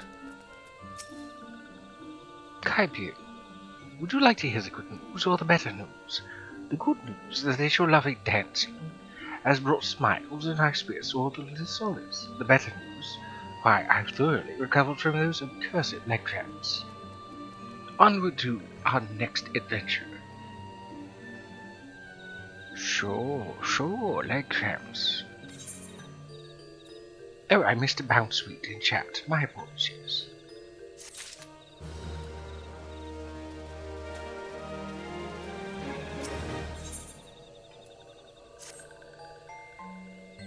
Kybia, as an adventurer, you're no stranger to helping distressed folk, I wager. Tales of good deeds are quick to spread. The adventurer who comes to the aid of the local populace can go from stranger to hero overnight.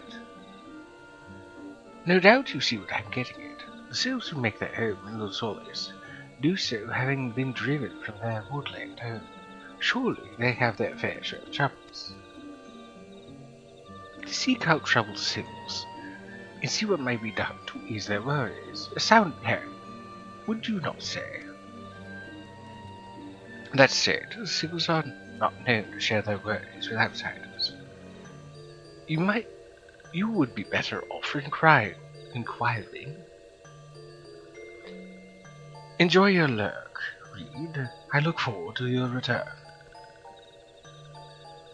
Would be better off inquiring with Hera Imedia of the Gardanians who reside here.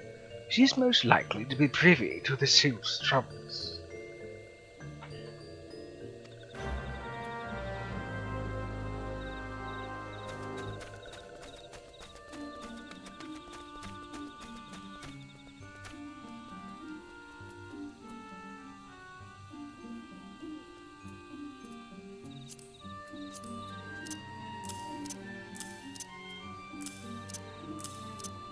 I'm actually going to put things back the way they were before I had to dance.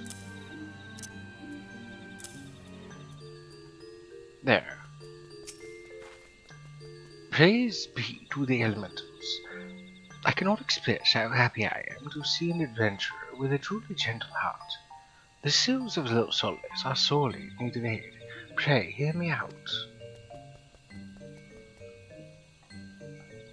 Being a temporary settlement, Little Solis wants for amenities, not least a stout set of defences. Consequently, beasts from miles around are free to wander in and terrorize the hapless residents. The Zizgolorns and the Galnats that roam these parts are especially troublesome. Slaying one of these should serve as a warning to the rest. Furthermore, perhaps you could gather 3 brownie brushes as well, then play an important role in sylphic culture. I do not claim to know the details, and what with such feral beasts prowling the forest, they are not easily come by.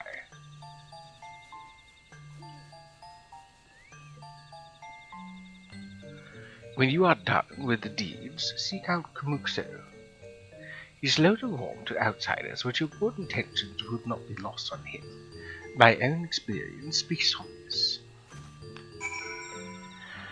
Right.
That's what I thought.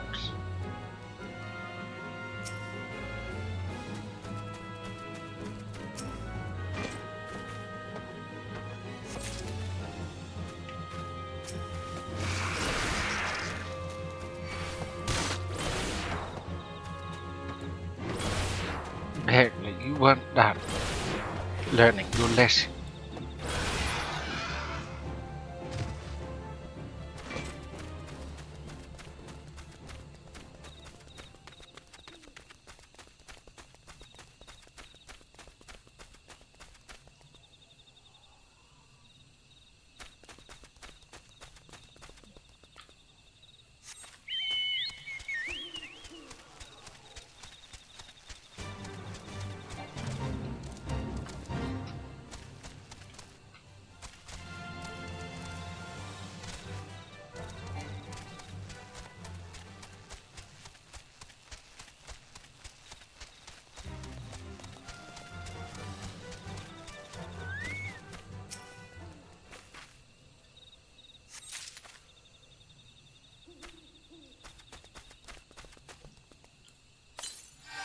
Not again.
There, let that be a warning to Golden House and Ziz things.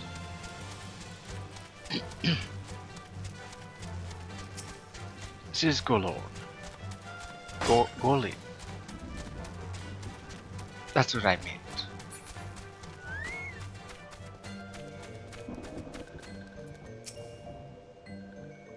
Dancing One is still here. Dancing One can dance all night. This one's trust is not so easily earned. Legend says that yours hills was inhabited by a race of tiny creatures called brownies, and that they would use their spores on this particular mushroom to paint their faces for battle.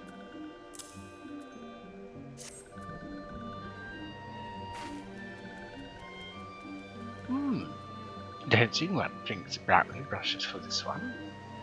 This one can dye thread once more. Oh, I was wondering what was going on with the lightning. There's lightning. This one is pleased. Dancing One kills bitey buzzy one. This one hates bitey buzzy ones. Dancing One is too kind. Is kind. Too kind. Many walking ones come to this one's abode. A few are friendly like Dancing One. Perhaps this one was not wrong to trust. Not to trust Dancing One after all.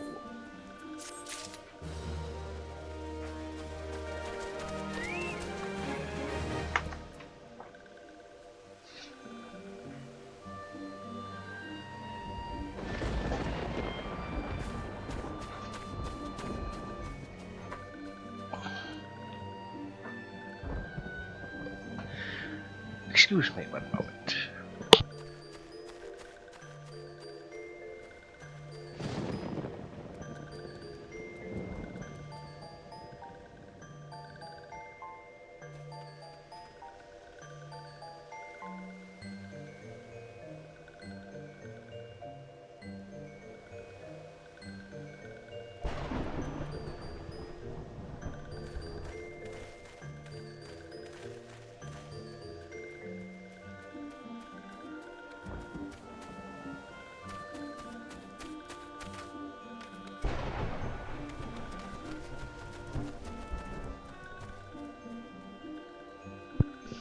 There we go.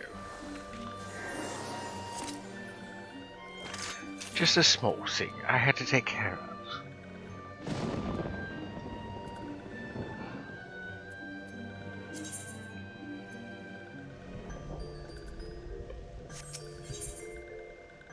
Camuxio loses always would entrust you with a task. This one asks Dancing One for forgiveness. These ones have many troubles since walking ones last came to our abode. This one must be careful, always careful. A Dancing One is not like other walking ones. This one can trust Dancing One. This one would ask Dancing One for help. Strange walking ones with bodies of steel come to the help of these ones. This one thinks steel ones come from Empire. Where Empire goes, many living ones become dead ones. Trees fall and bushes burn. These ones' home is in danger. Danger? This one begs of Dancing One to help this one no more. Dancing One is friends with these ones and walking ones, yes? Dancing One must speak to these ones here, and walking ones with Hut House to find more. This one has bad feeling. This one fears steel ones are after something. But this one should speak no more. Go, Dancing One. This one depends on kindness of Dancing One.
Strange steel.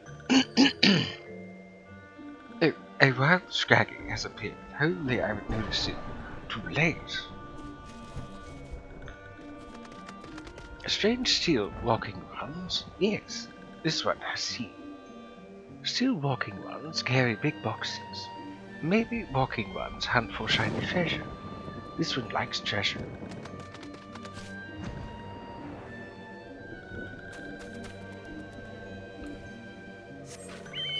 I think I'll take a leaf out of the other adventurer's box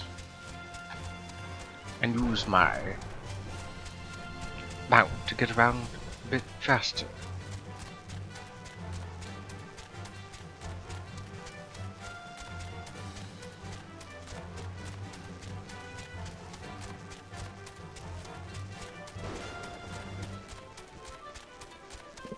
Oh, this scraggy escaped. I might have noticed it a little too lately.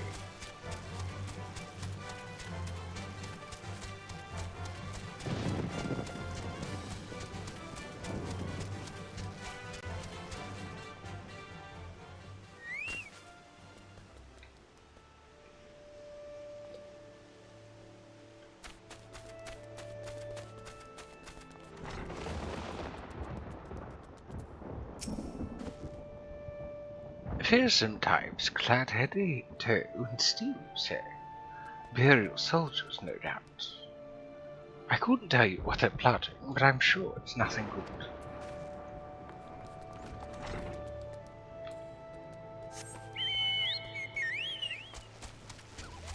I don't know why I did this.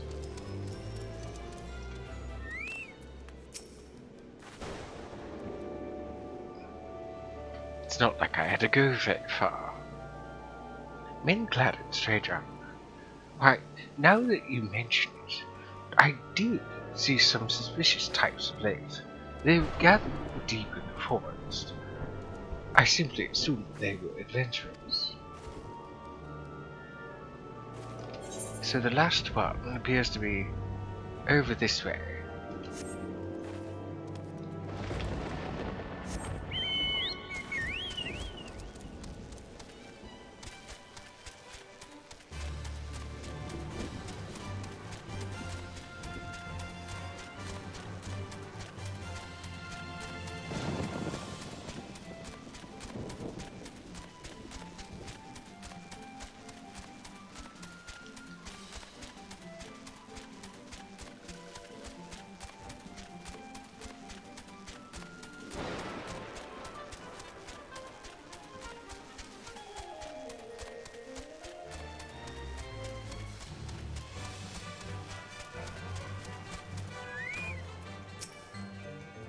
A word, if you will.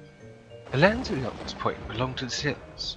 Unlike the gentle souls and Lucius Hobbies, the vicious woodland sprite out here will slaughter any outsider that dares cross their borders.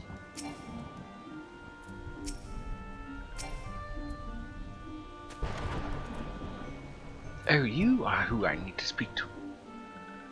Shush, shush, this one says. Steel ones are scary, like touched ones. This one hates scary, and scary ones have scary friends.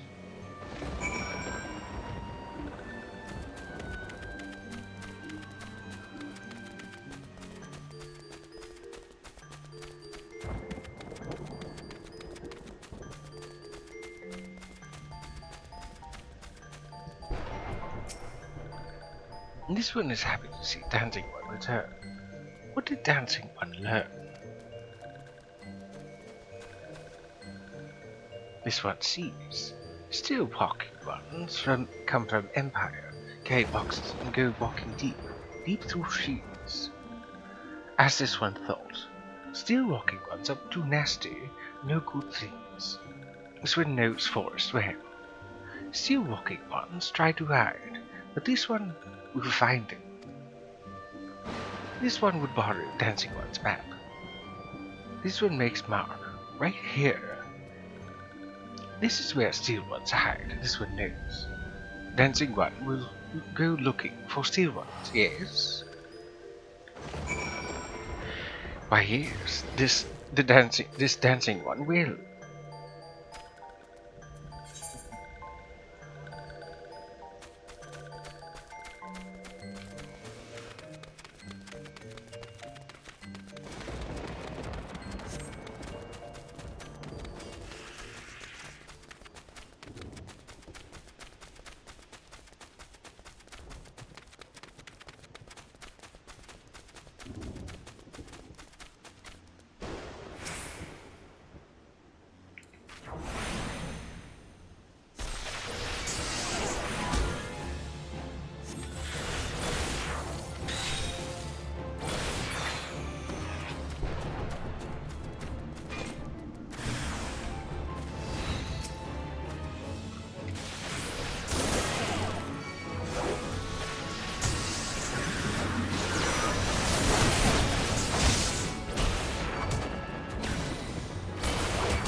Any other takers?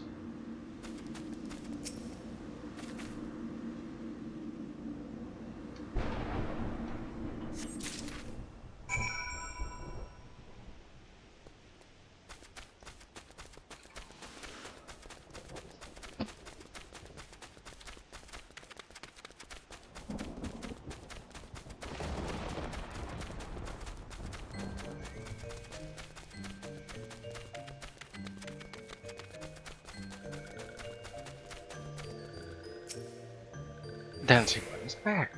This one breathes a sigh of relief. This one was worried. Dancing one found something.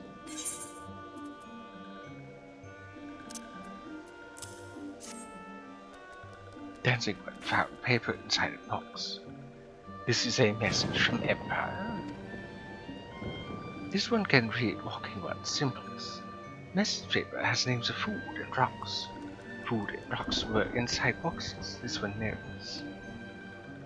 But this one does not understand. Food and rocks mentioned all come from home of these ones. How do still ones, walking ones, know to find it? Is there sneaky one hiding behind this one's wings? Snooping one tells secrets, selling secrets to still walking ones. This one's fears for this one's hope. But Dancing One has helped this one much today. Dancing One must promise to always be fair to these ones.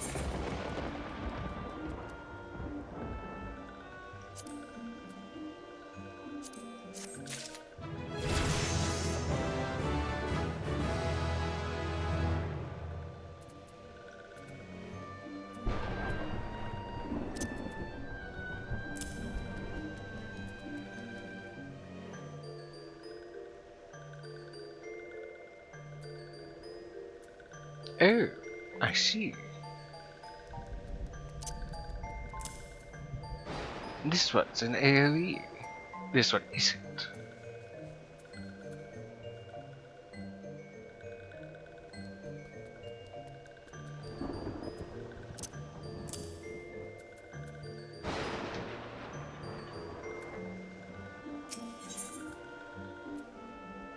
Kamuxia is pining for a wayward friend.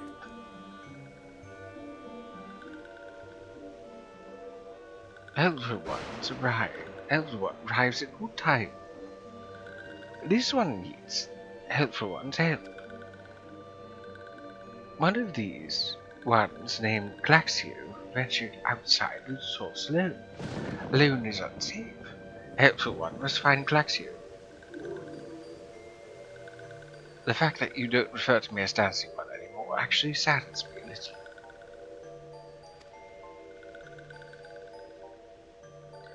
Glaxio struck west after leaving the settlement. Hurry before Glaxio ends up in the belly of a beastly one.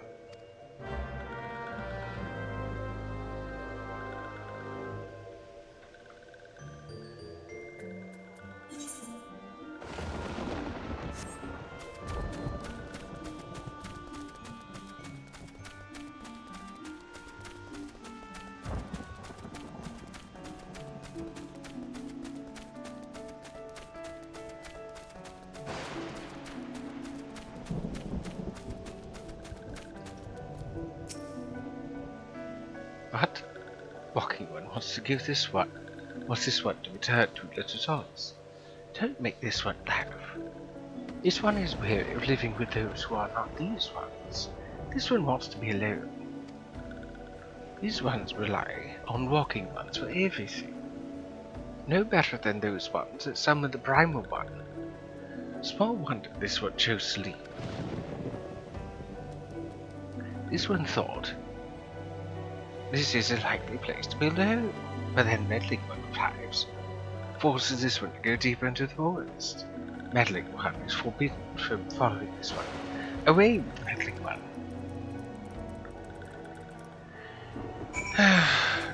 It's time to go speak with Kamuxio. Your brother's not interested in returning.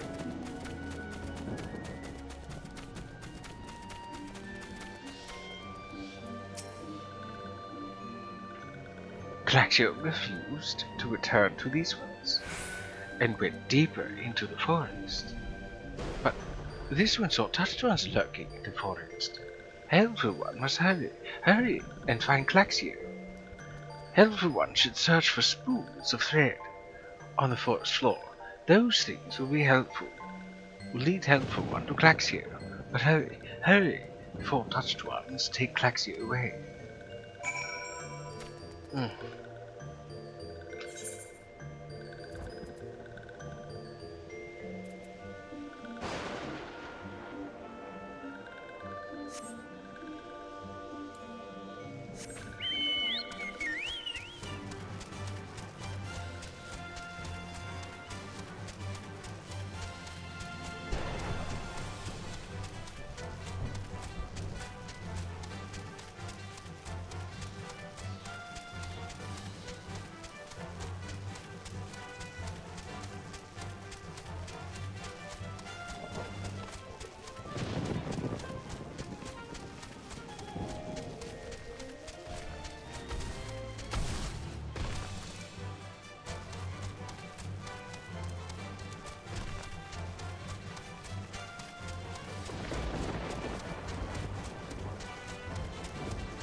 Meddling One is back. This one told Meddling One to be gone. Tell Kamuxio that this one would never go back. Never.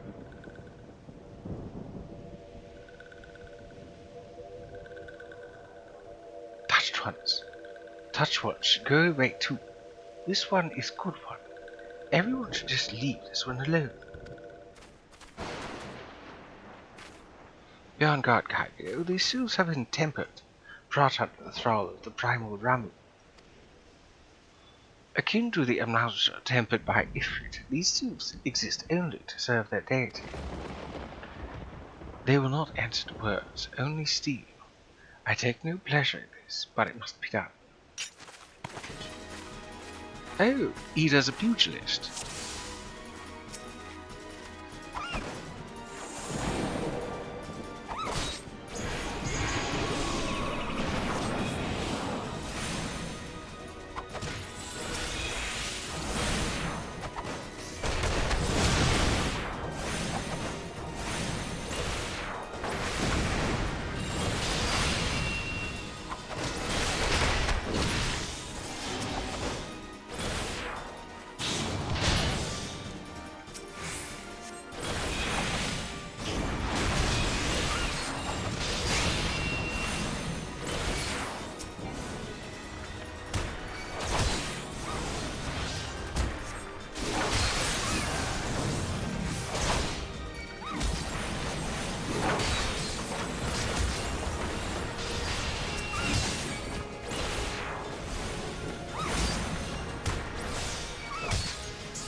Oh. And here I thought we'd have to fight the marble. And I missed a man type while I was fighting.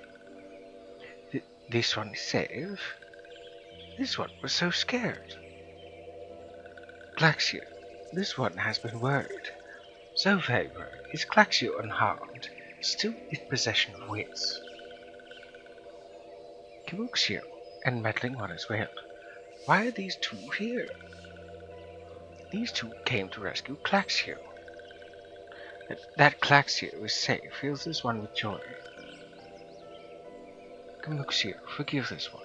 This one did not mean to run away from Little Solace. This one was just afraid. These ones who live in Little Solace are changing, becoming friendly with other ones. This one feared that these ones were forgetting who these ones are like, touched ones did. But this one was wrong. This one can see that now. Meddling, helpful one. This one is grateful. This one will return to Little Solace to be with Kimuxio and friendly ones.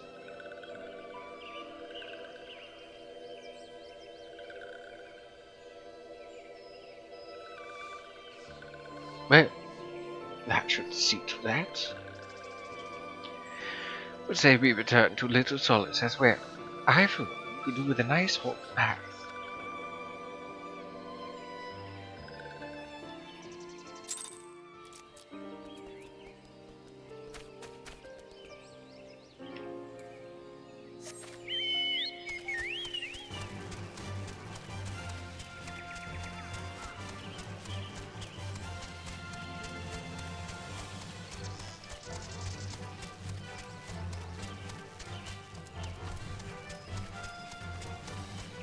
This dapper you carry, honestly thought that I would have had to fight the marble.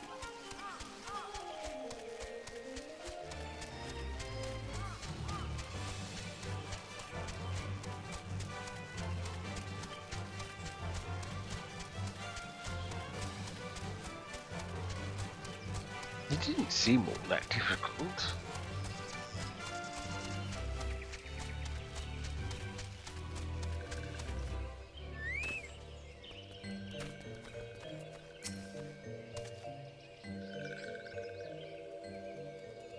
This one thought Glaxio was lost forever. Helpful ones saved Glaxio. Now these ones can be family again. This one has known many walking ones. Even many kind walking ones. But Helpful One is kindest and strongest of all. Helpful One is a hero to these ones. Everyone will bring these ones and walking ones closer together. This one knows. This one would take Helpful One to see Elder One. But Elder One is...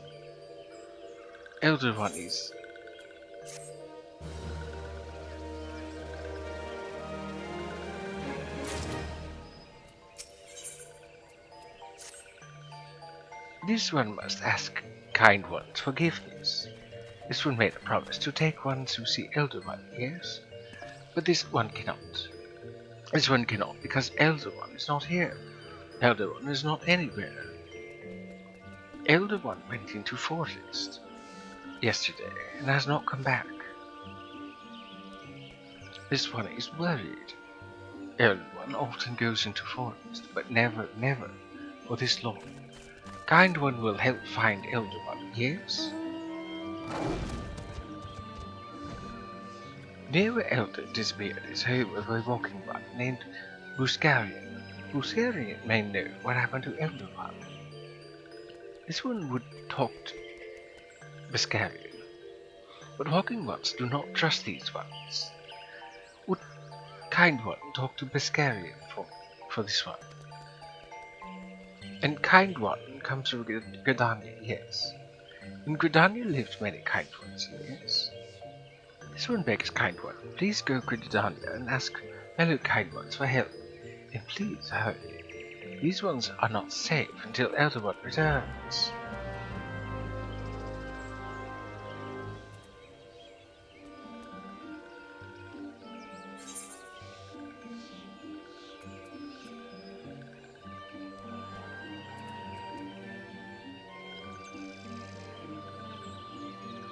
Though I want to be quick about things, I don't want to be using all my vouchers.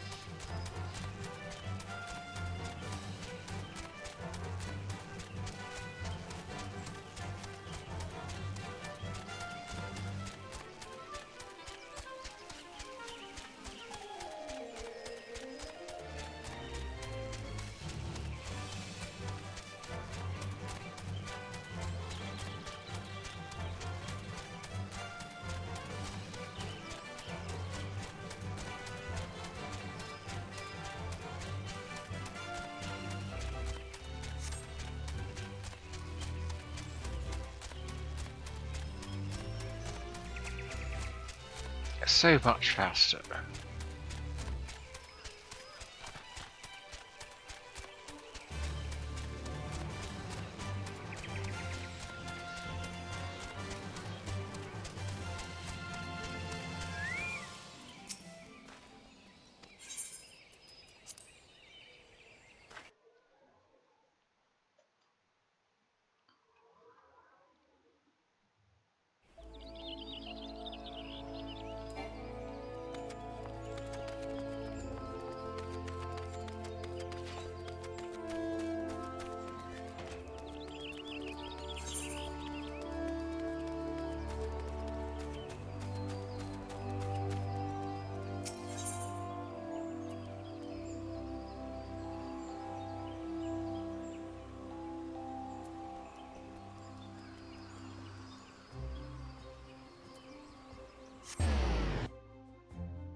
Oh my goodness, there was a Jonathan Joestar earlier, and now there's a Dio Brando.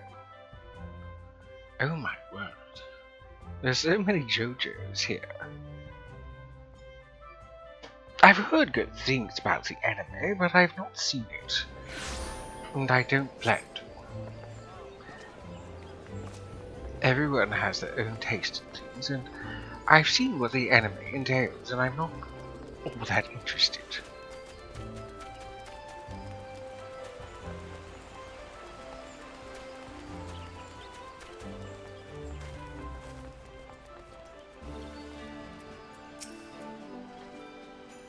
Well, if it isn't our intrepid ambassador, how fare your diplomatic efforts with the Silk Tribes? Their elders gone missing, you say? Why, if he would end up in hands of the Tempered Ones, we'd have a crisis on our hands. You can assure the Sylphs that the sharpest-eyed serpents will be on the lookout night and day. No stone must be left unturned. I would ask you to call upon Gaia Mulco at Bent Branch Meadows to deliver this message that the Wood Whalers are in need of a search effort. Wherever that is.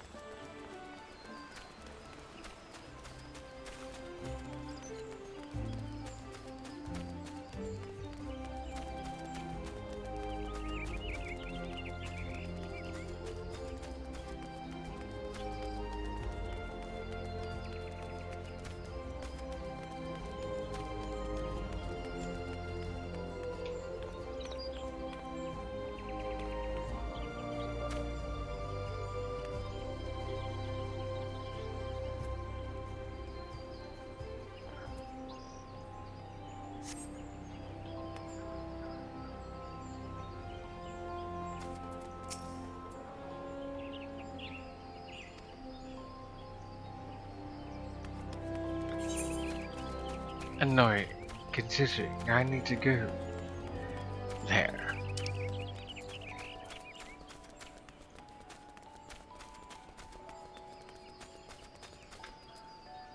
What's this?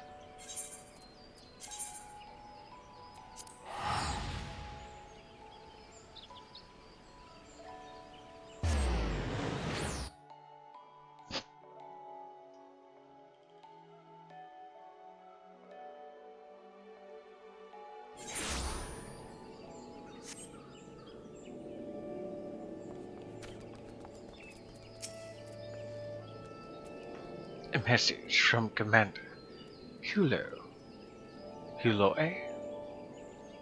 You say, Silverfeather has vanished. Worry not, friend. The wood whalers have eyes under every leaf, behind every branch. If the elder is anywhere in these woods, we shall find him.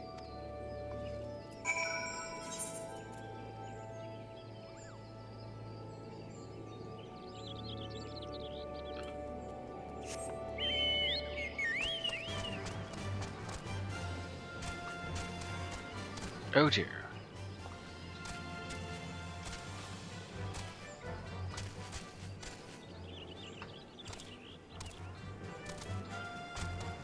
I nearly got stuck.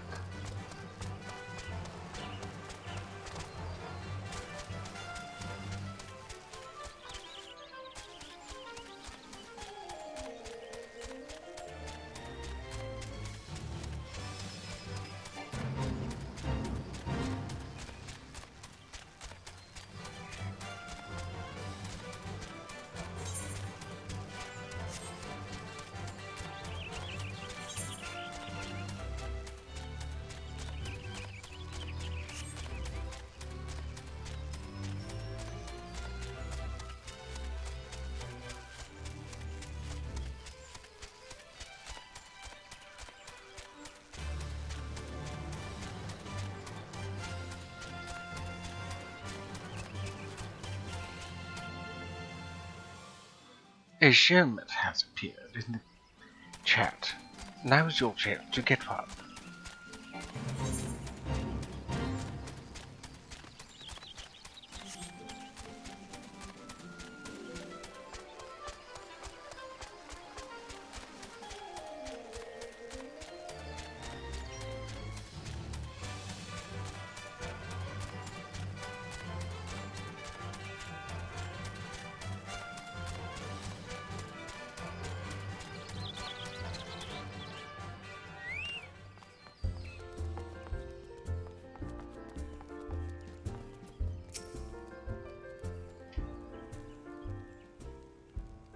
Well met, adventurer. We have the finest grog and grub this side of you. Eh?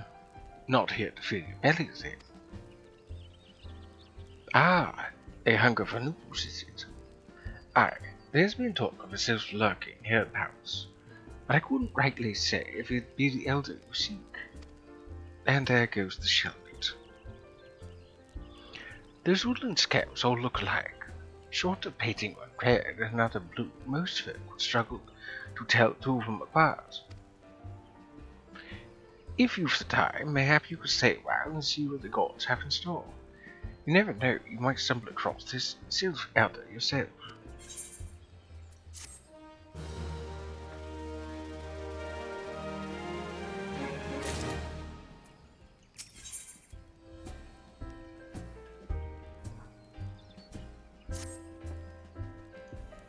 No word on the sylph elder yet, but I'm sure it's only a matter of time.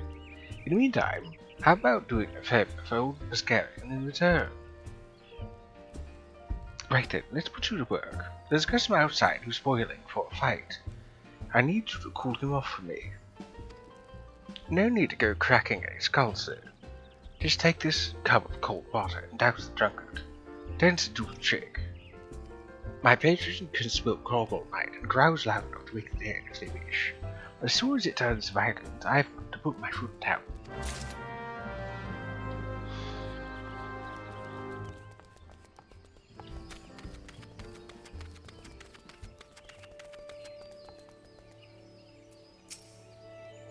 What are you staring at? Want to keep your eyes in them face?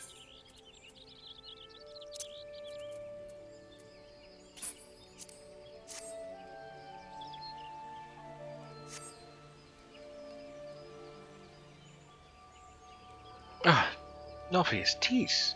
That's cold. What do you mean no fighting? This Duskwhite scum was... Yeah, I know the rules. That bastard gets to keep his skin for now.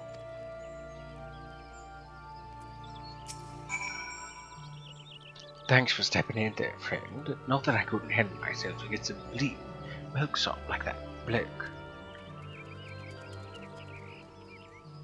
And I don't want to cause any trouble from scaring him. You know, having him mop up blood and bits of teeth like.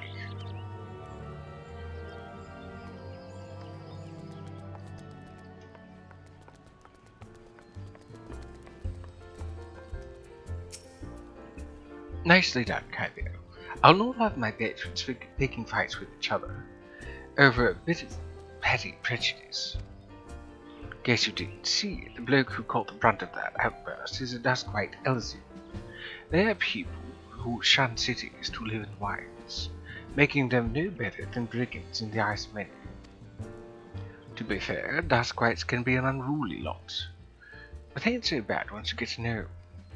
It don't seem right to bar a whole race of people from the brothers for misdeeds of few. There should be at least one place where anyone willing to pay the coin and drink in peace is welcome, don't you think? Thanks for the egg, I suppose.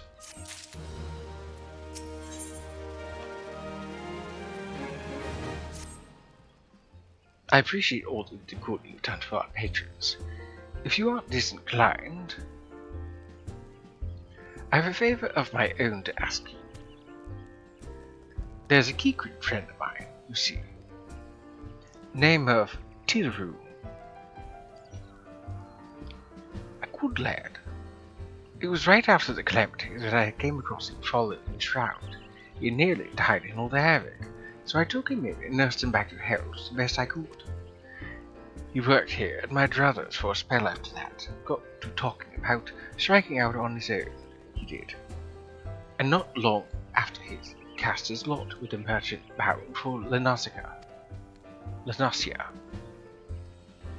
Well, it just so happens I got to clean up around here and came across something of his. This scarlet earring. I know he was fond of the thing, but he must have forgotten it when he left. So I'd like to see that it gets to him. Can't say for sure where he ended up, but might be a friend of mine who can. A roguing fellow named Bainson. You can find him in Hawker's Alley in Limsa Leminsa. He knows everything of the comings and goings of merchants there.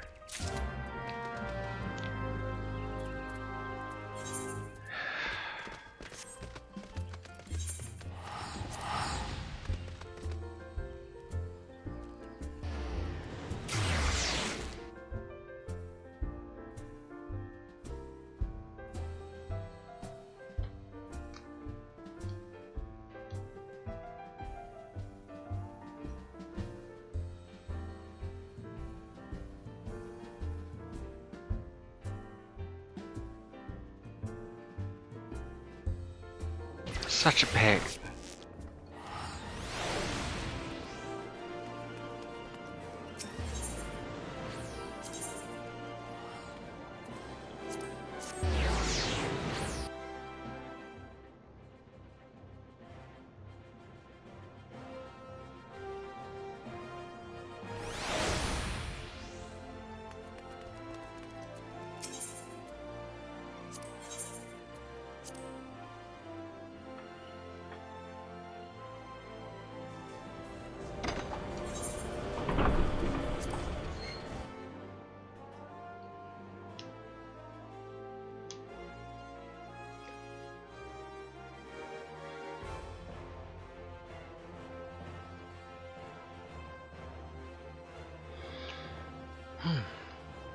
Hopefully the Sylph Elder is found, or something, by the time I get back.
You found your way to Hawker's Alley of Shades. A secret that worked at the Druthers. Aye, you speak of Teeteroo. Related to that Kyokyo room bloke just over there by some blood or another. Two of them put in together and were making a good coin. Rolled Teeteroo up and left Limsa not long ago. Couldn't say why as to why or where. Better off asking Kyokyo-run himself. He can be tight of lip though, I warned you. Best take this chicken egg with you. Little bastard loves the bloody things. Good to hear about old Busk though. Sounds as though he hasn't changed a bit. Just like him to send a adventurer along. Too shy to come his own self. Gods, I miss drinking with that fool. How many bloody eggs do I need?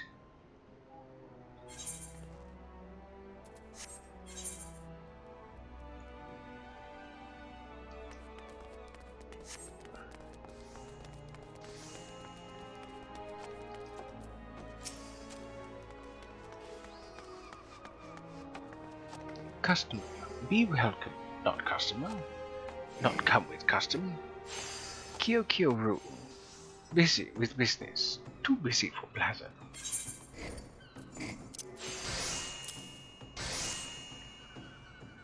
Chicken egg.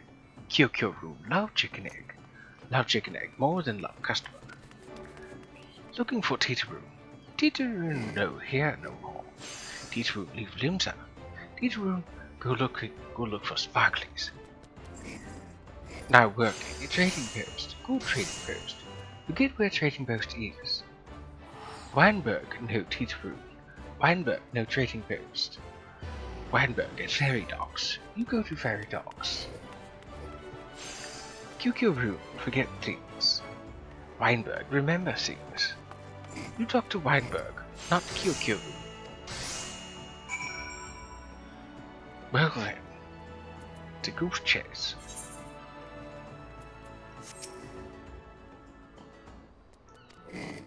In here I was hoping to actually buy something from him.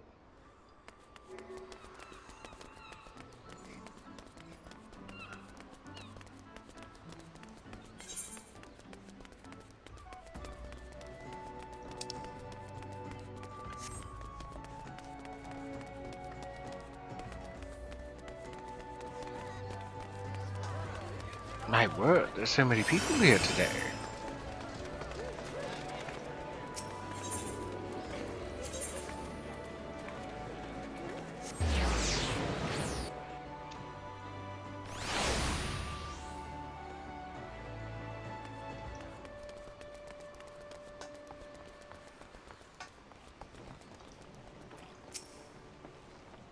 Teeteroo.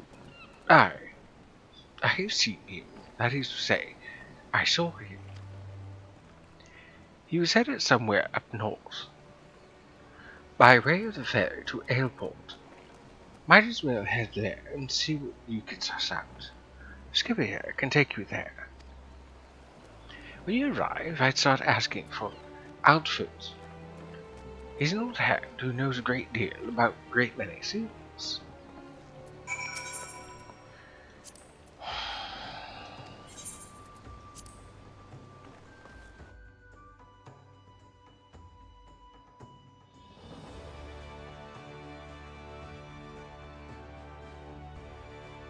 Go here, go here, go here, go here. Just...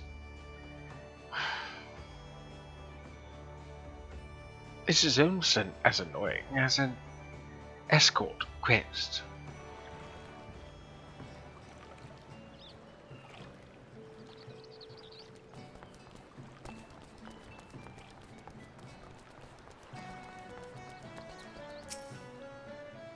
Teeteroo, I saw him. That is to say, seen him. He took himself north through Skull Valley into Oakwood. Was looking for a place run by his fellow Kikri. I reckon he meant the one right on the shore of Bronze Lake, Nimaru's trading post. Follow the road and Be sure to find it.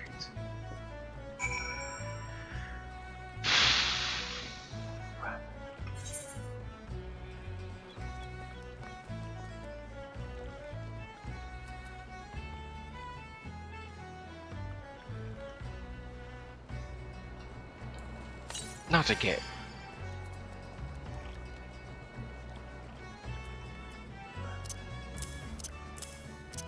I don't know why I keep hitting 0 when equal is the thing I'm looking for.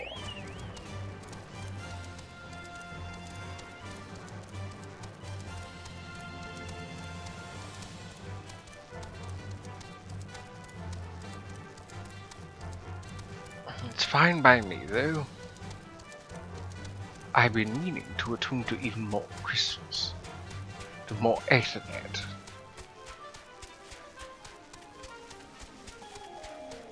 My goodness, I haven't been around this area in quite some time.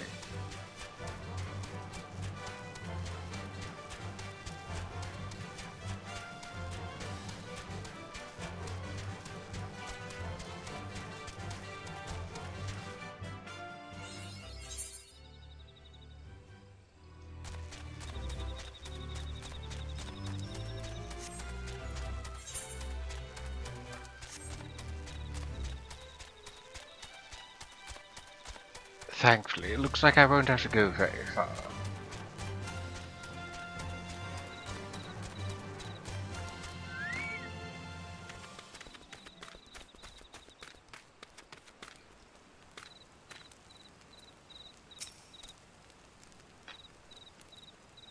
Customer, be welcome. Not customer, not come with custom. Bring something for Teeteroo. How about an earring you forgot, friend? Teeteroo forgets his.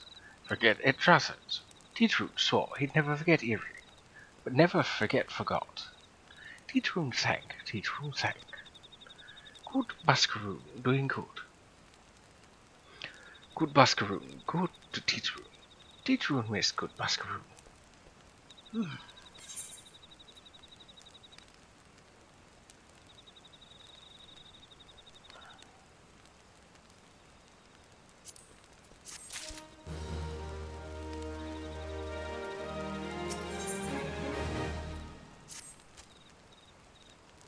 Good Buscaroon helped Teeteroo. Teeteroo dead without good Buscaroon. Must give thank yous. Many, many thank yous. Teeteroo make Kikaroon. Teeteroo make Kikrin firewater for Buscaroon. Buscaroon love firewater. Who helped Teeteroo make firewater? Need thingies to make. Need many, many thingies. Need coral pup whiskers. Need 3 good coral pup whiskers.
It seems I didn't need to be up there.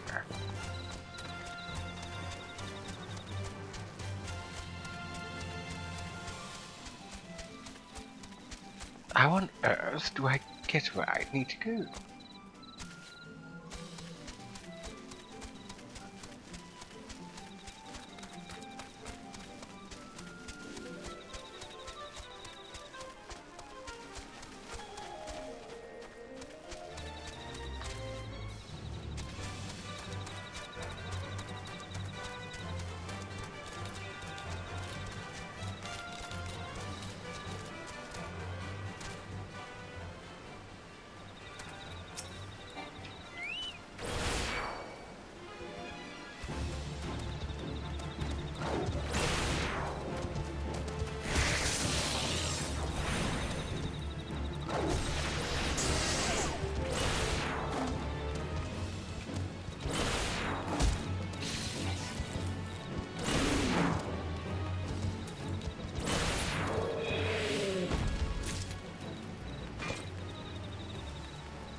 Now to find my way back.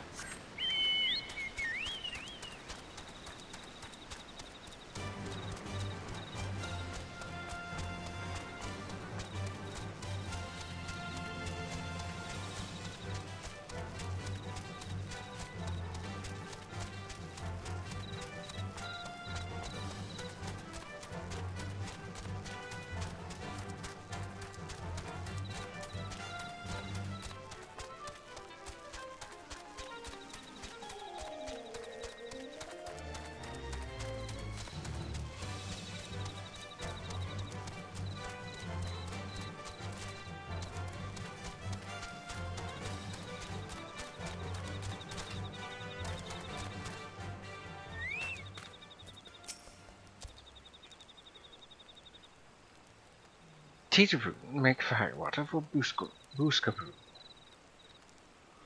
You bring things Teacher need.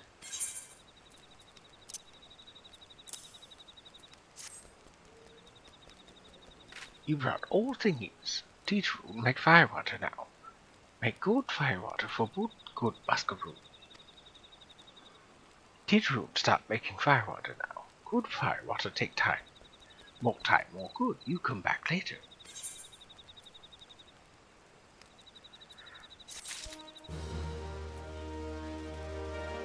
I don't know how much later, but I'm assuming by the symbol over his head that it's ready now. I was thinking, actually, since I'm in the area, I could go attune myself to Camp Bronze Lake.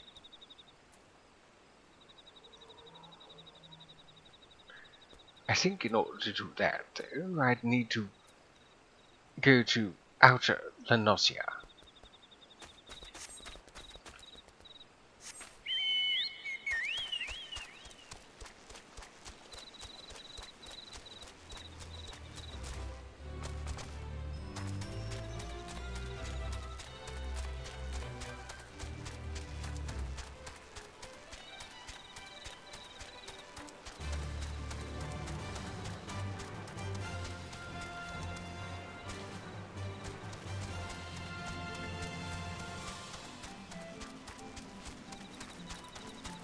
As you might be able to tell, I've never been in this area before.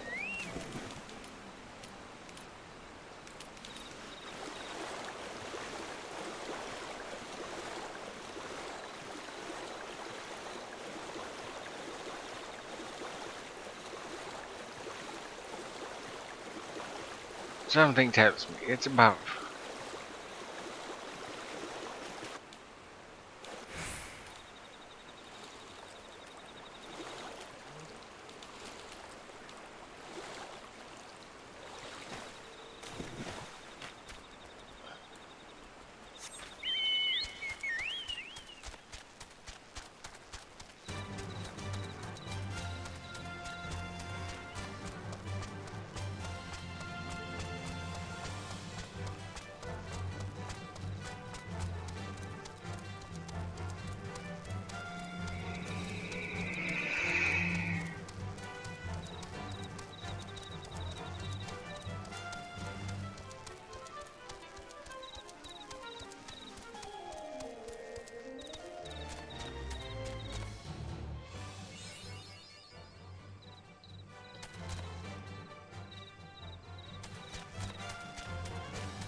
I just now realized that there isn't any aetheryte over here.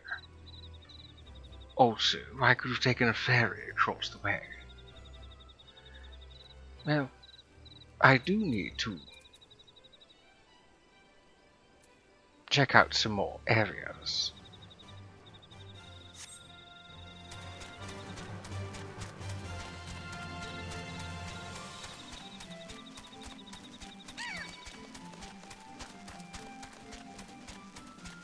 I don't want any of your troubles.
Yes, yes.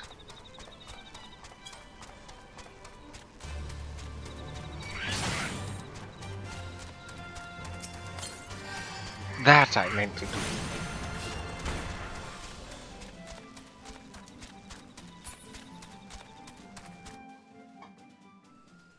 Oh, I missed a Staffel. My apologies.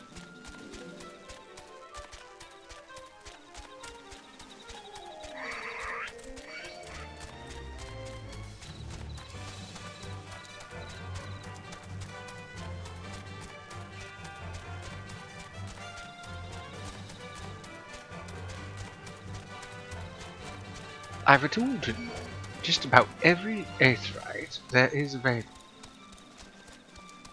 Well, in the vicinity, that is.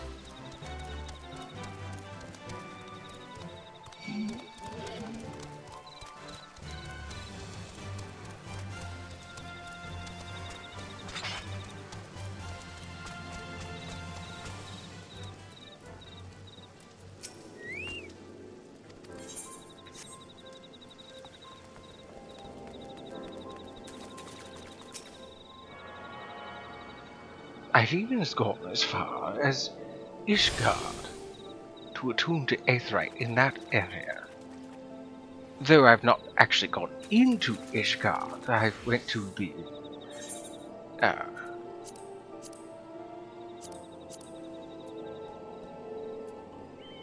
I believe I went as far as...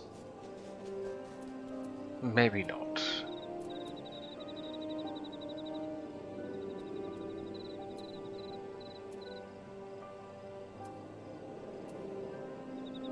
Where did I go?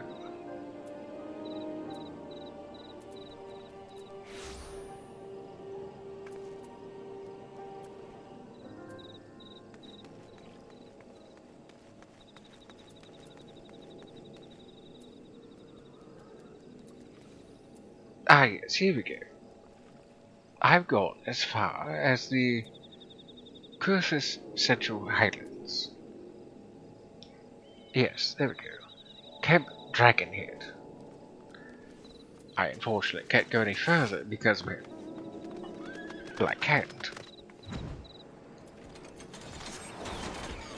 I need to be of a certain level.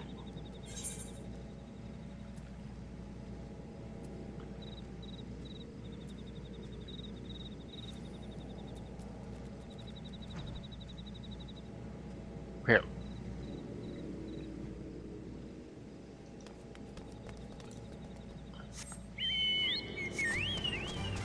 I think I'll take my leave and go take the ferry back over.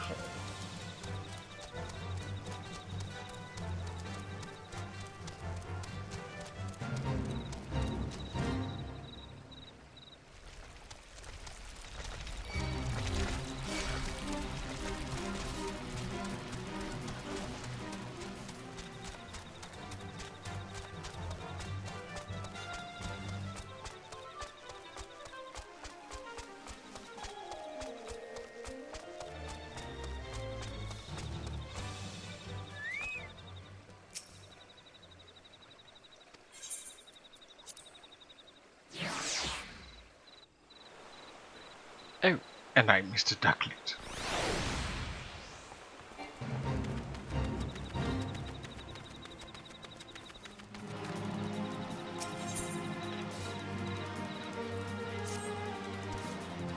Did you make firewater?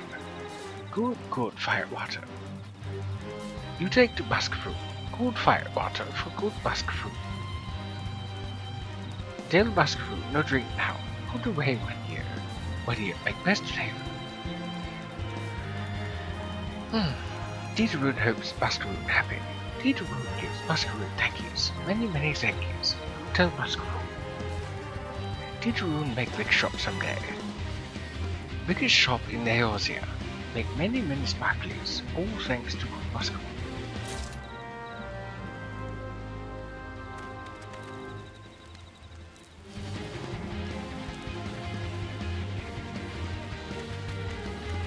I'm not interested in this.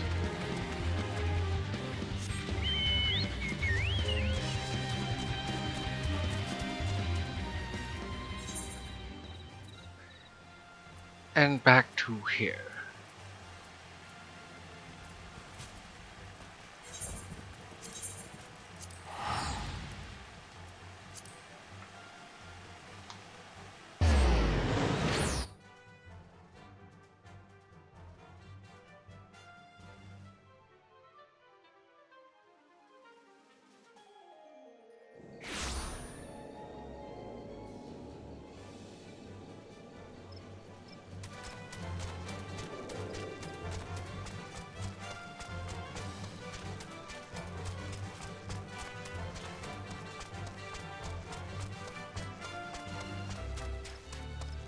All this traveling here and there is so tedious. Why, I've spent the last 40 or 50 minutes just doing this quest.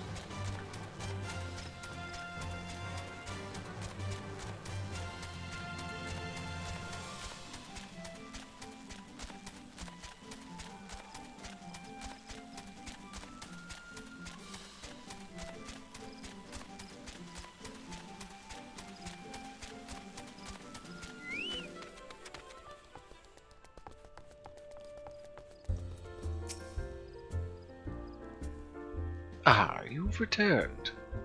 Thank you for seeing Tita Rune's belongings to him. Who's this? For me?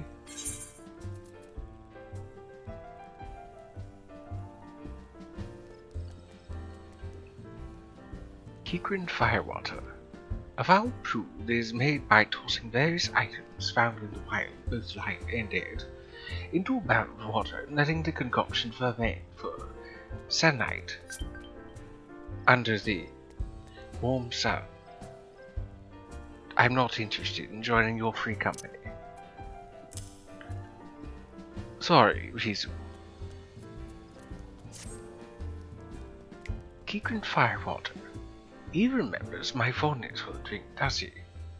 Why, that oh, bloody hells, who's cutting onions back here?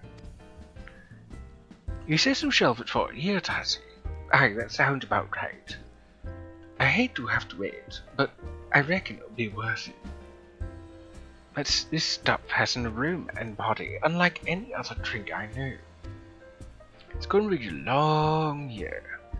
What say you come back then, friend? We'll see if we can't make it through this bottle together.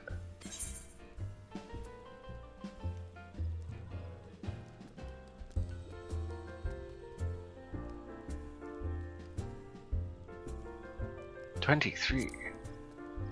I don't think so. My item level is a lot higher than that.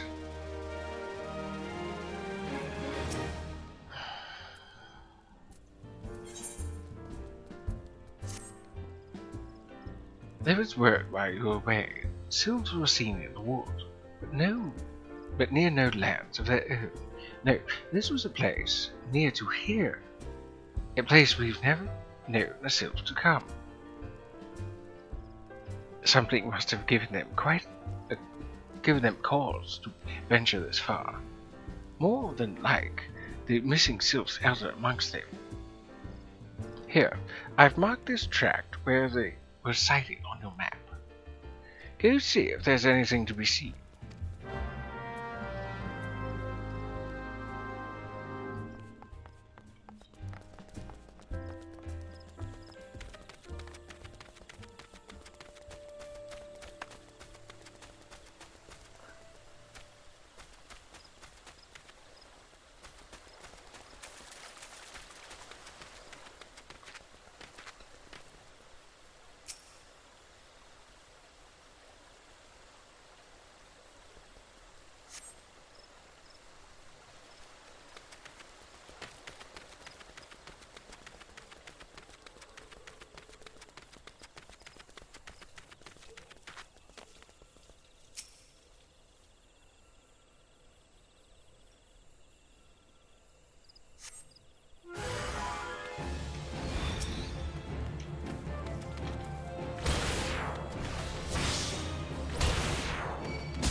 Oh, I didn't think it made that short distance.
So, was there aught to be found in the wood?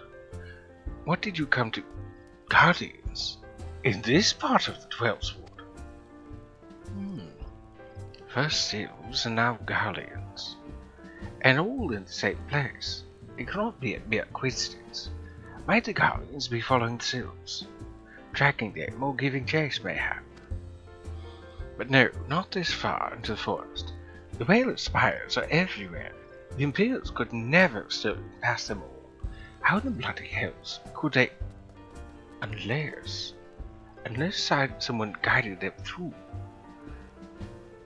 Someone who knew where the spires stand, and when the whalers watch. A Gridanian traitor. Still level 20s, low 20s. I'll take the silver piece. But now I'm intrigued. Who is this? Who is this potential traitor? I'm glad you've come, friend. There's something I want to talk to you about. You know, I said I thought that we might have a traitor in our midst, someone who is aiding the Guardians. Well, I'm thinking I may have identified our suspect. His regular of mine who used to dine on thin soup, sip his pint on account of not being able to afford another. But of late he's taken to ordering the best wines and the finest cuts of meat I can lay my hands on. Were he a merchant, I'd probably think nothing of it. But this lad's a wood whaler. And wood whalers don't earn that kind of coin. By chance, I was musing on where the money was coming from when you first told me about the Guardians and forest, and I couldn't help but putting two and two together. Suffice it to say, if a whaler's working with the Empire, none of us is safe. The lad I'm talking about goes by the name of Laurentius. Last I heard, he was in the South Shroud. Find him, Gaio, and if he is up to no good, put an end to it. And him, if it comes to that.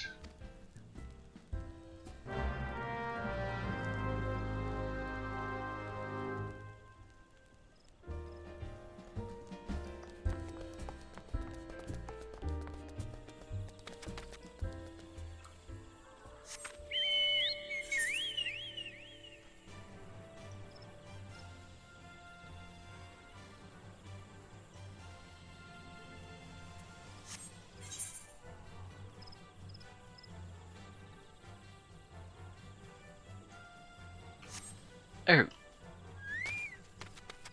he's not very far at all.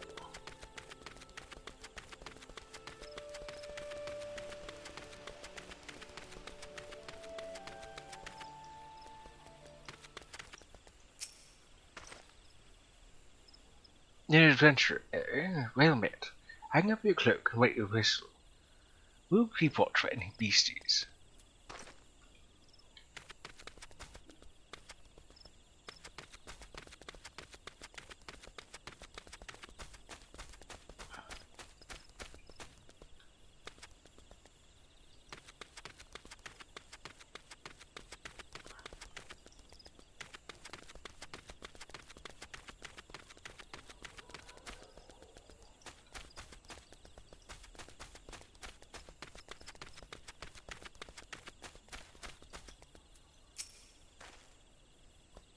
Can you not see I am on patrol? Be gone. If you have business with the whalers, take it to the barracks.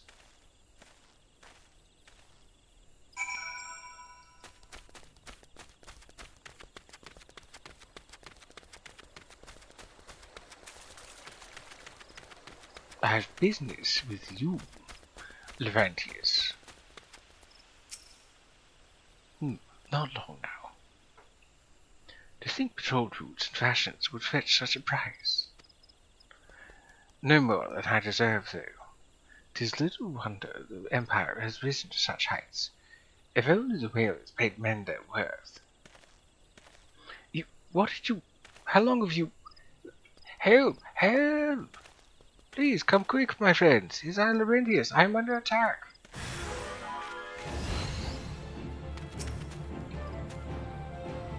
Stew.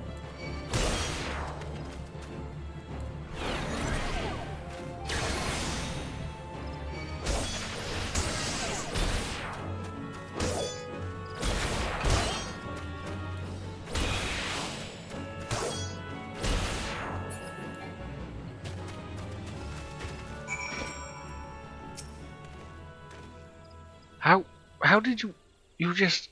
I know nothing. I was on patrol. He just appeared. I thought you were working for the Guardians. And you aren't?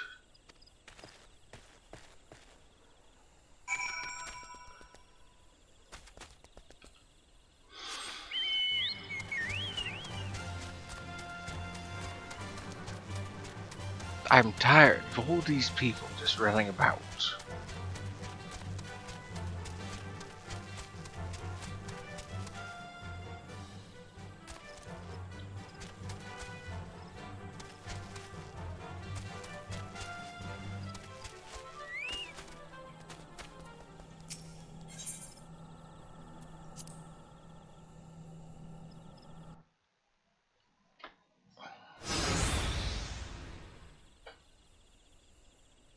How long do you mean to keep this up? What is it you imagine I've done? Enough.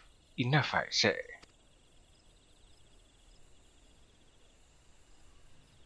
It's over then. I sold maps and rations to the Empire. It was I. I meant no harm. I only wanted the coin. The whalers are good. Strong. I was proud to join their ranks. Am proud. But they do not provide. They preach justice, honor, duty. But in the end, it is those with money who do it as they will, who live as they will. So I sought an opportunity to change my fortunes, and took it. All I've done for money, endangered myself, my home, everything and everyone I love. Why, my actions have put your life in danger too.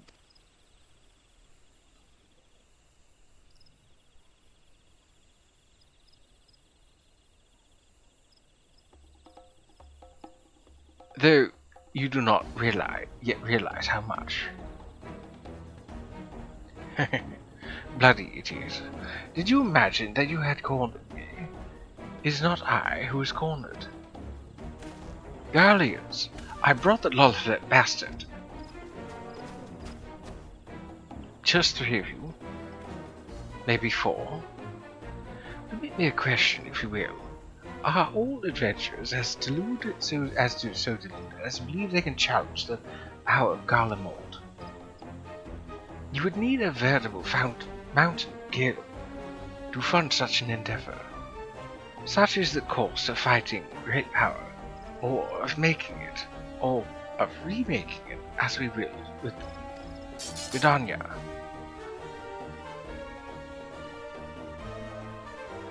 So that's the way of it. Swapped your hard bunk at the barracks for a feather bed at Garlemald, did you? You there, Lalafell. You stand here at old Busk's wish, no? Then you don't stand alone.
Impossible. How did you best the Empire's finest, and with bandits and poachers at your side? They are your sworn enemies. Why do they fight with you and not against you? Ah, but I know the answer all too well.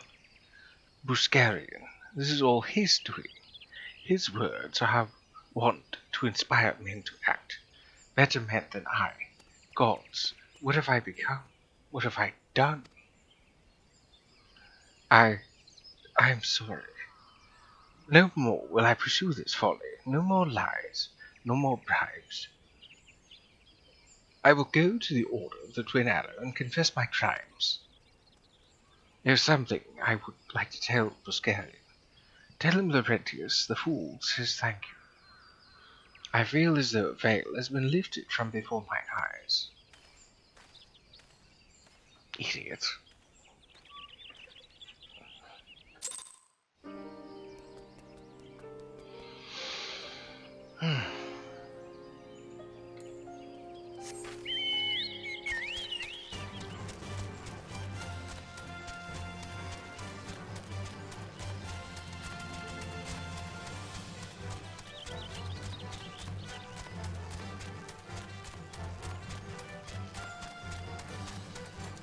He's fortunate that we didn't outright kill him.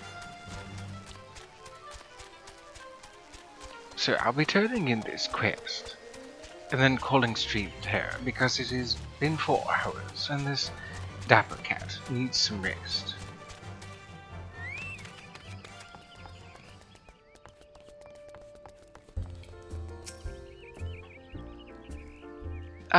Laurentius confessed to his crimes. I've just had a word with the twin adder. Seems he marched straight into the nest and gave himself up. The lad's had quite a life, you know. His mother was killed by a brigand when he was only small. As a young man, he joined the whalers, hoping to spare his fellow Gridanians from the misery he'd known growing up. Trouble is, protecting Gridania is too big a job for one man, and he came to believe that he couldn't make a difference, but it was hopeless. There are few things more dangerous than desperation, and a man lost in the dark can easily be drawn to the glimmer of coin. I reckon he thought that if he couldn't change the lot of his fellow man, he might as well change his own. Thing is, he was making a difference, just not on his own.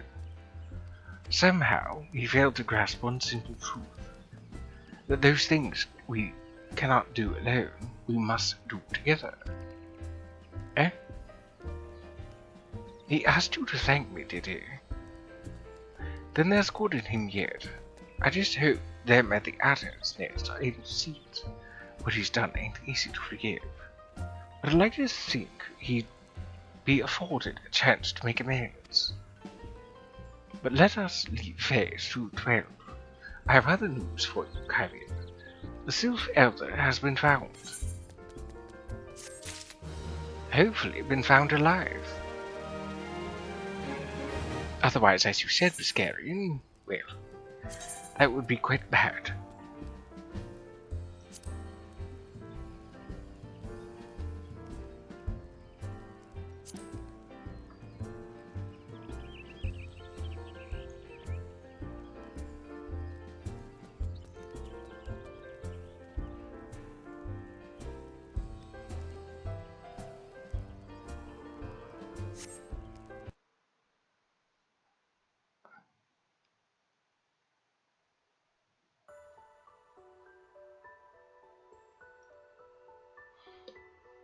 So I hope you all have enjoyed yourselves today. I know I have.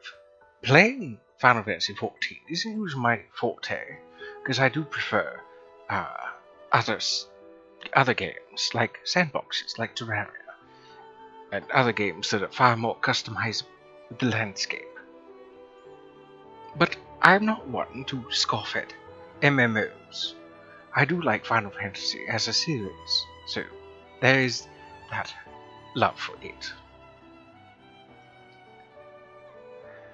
Let's have a look here and see who it is that's available for raiding. Well, I suppose we could raid Cobalt Sprig. They're playing Baldur's Gate 3, so from one fantasy game to another. There's also Bardino, who's just chatting at the moment. Lockcool Live, playing Halo the Master Chief Collection. Most likely that mod from last time we raided him. Uber Guitar Dude is playing League of Legends. Seni Ursa is playing Valorant. Disco Bunny is playing Baldur's Gate 3 as well. Ruby Fox is doing special events as usual. Willard Shea Bradley is doing something with retro things. And the other three are, well, in the triple digits. Oh, scratch that. Fantastic P is just chatting. roughly 800 viewers, well beyond my reach. There's Bob Ross doing art, of course, at 1.1k viewers, and Pink Ward Low playing League of Legends at 1.2k. As I've stated before to my other wandering spirits who have been here before, I tend to raid those with much smaller numbers, because even if I were to be in the double digits or triple digits, I like to help those that were once where I was. Anywho, Cobalt Sprig is another person that I've played games with, so I should send you all their way.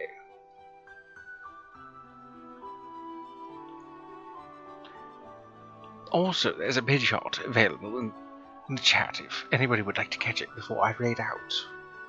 Now's the time. Let's do a shout out.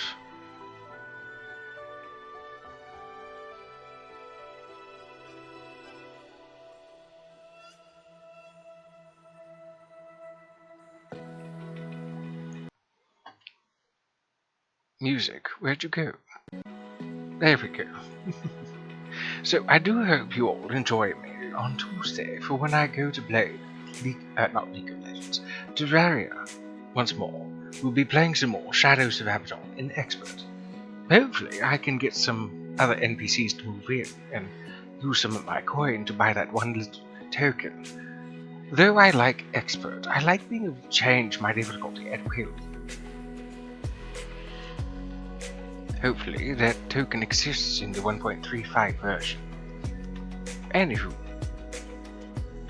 we shall be raiding Cobalt Sprig.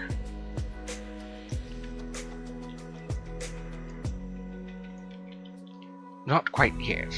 First things first, I'd like to thank you all for joining me today. If you happen to miss today's stream, you can find the VOD on Twitch for Battle League, YouTube when I upload it, and any clips that were created in this stream or any previous can be found on my TikTok. Those three places you can find me at the Dapper Echo. And half an hour before I go live, you can catch that message on Twitter. The Dapper Kaibio is my name there. I stream on Tuesdays, Thursdays, and Saturdays. Terraria being on Tuesdays and Thursdays, and Saturdays being a surprise stream. Could be anything. I stream from 3:30 to 7:30 p.m. Eastern Standard Time. Let's get ourselves a message ready for Sprig. I like to go with a you've been spooked by a dapper yokai.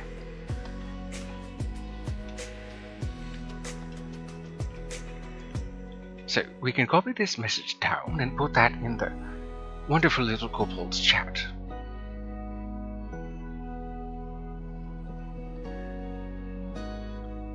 So in the meanwhile, until I see you all on Tuesday, try to be a little bit of a light in the world. Though it is a dark place, the tiniest light can bright up the darkest of darkness. And also, try to be most excellent to yourselves as well as one another. That will be all from me for now. Ta-ta, friends.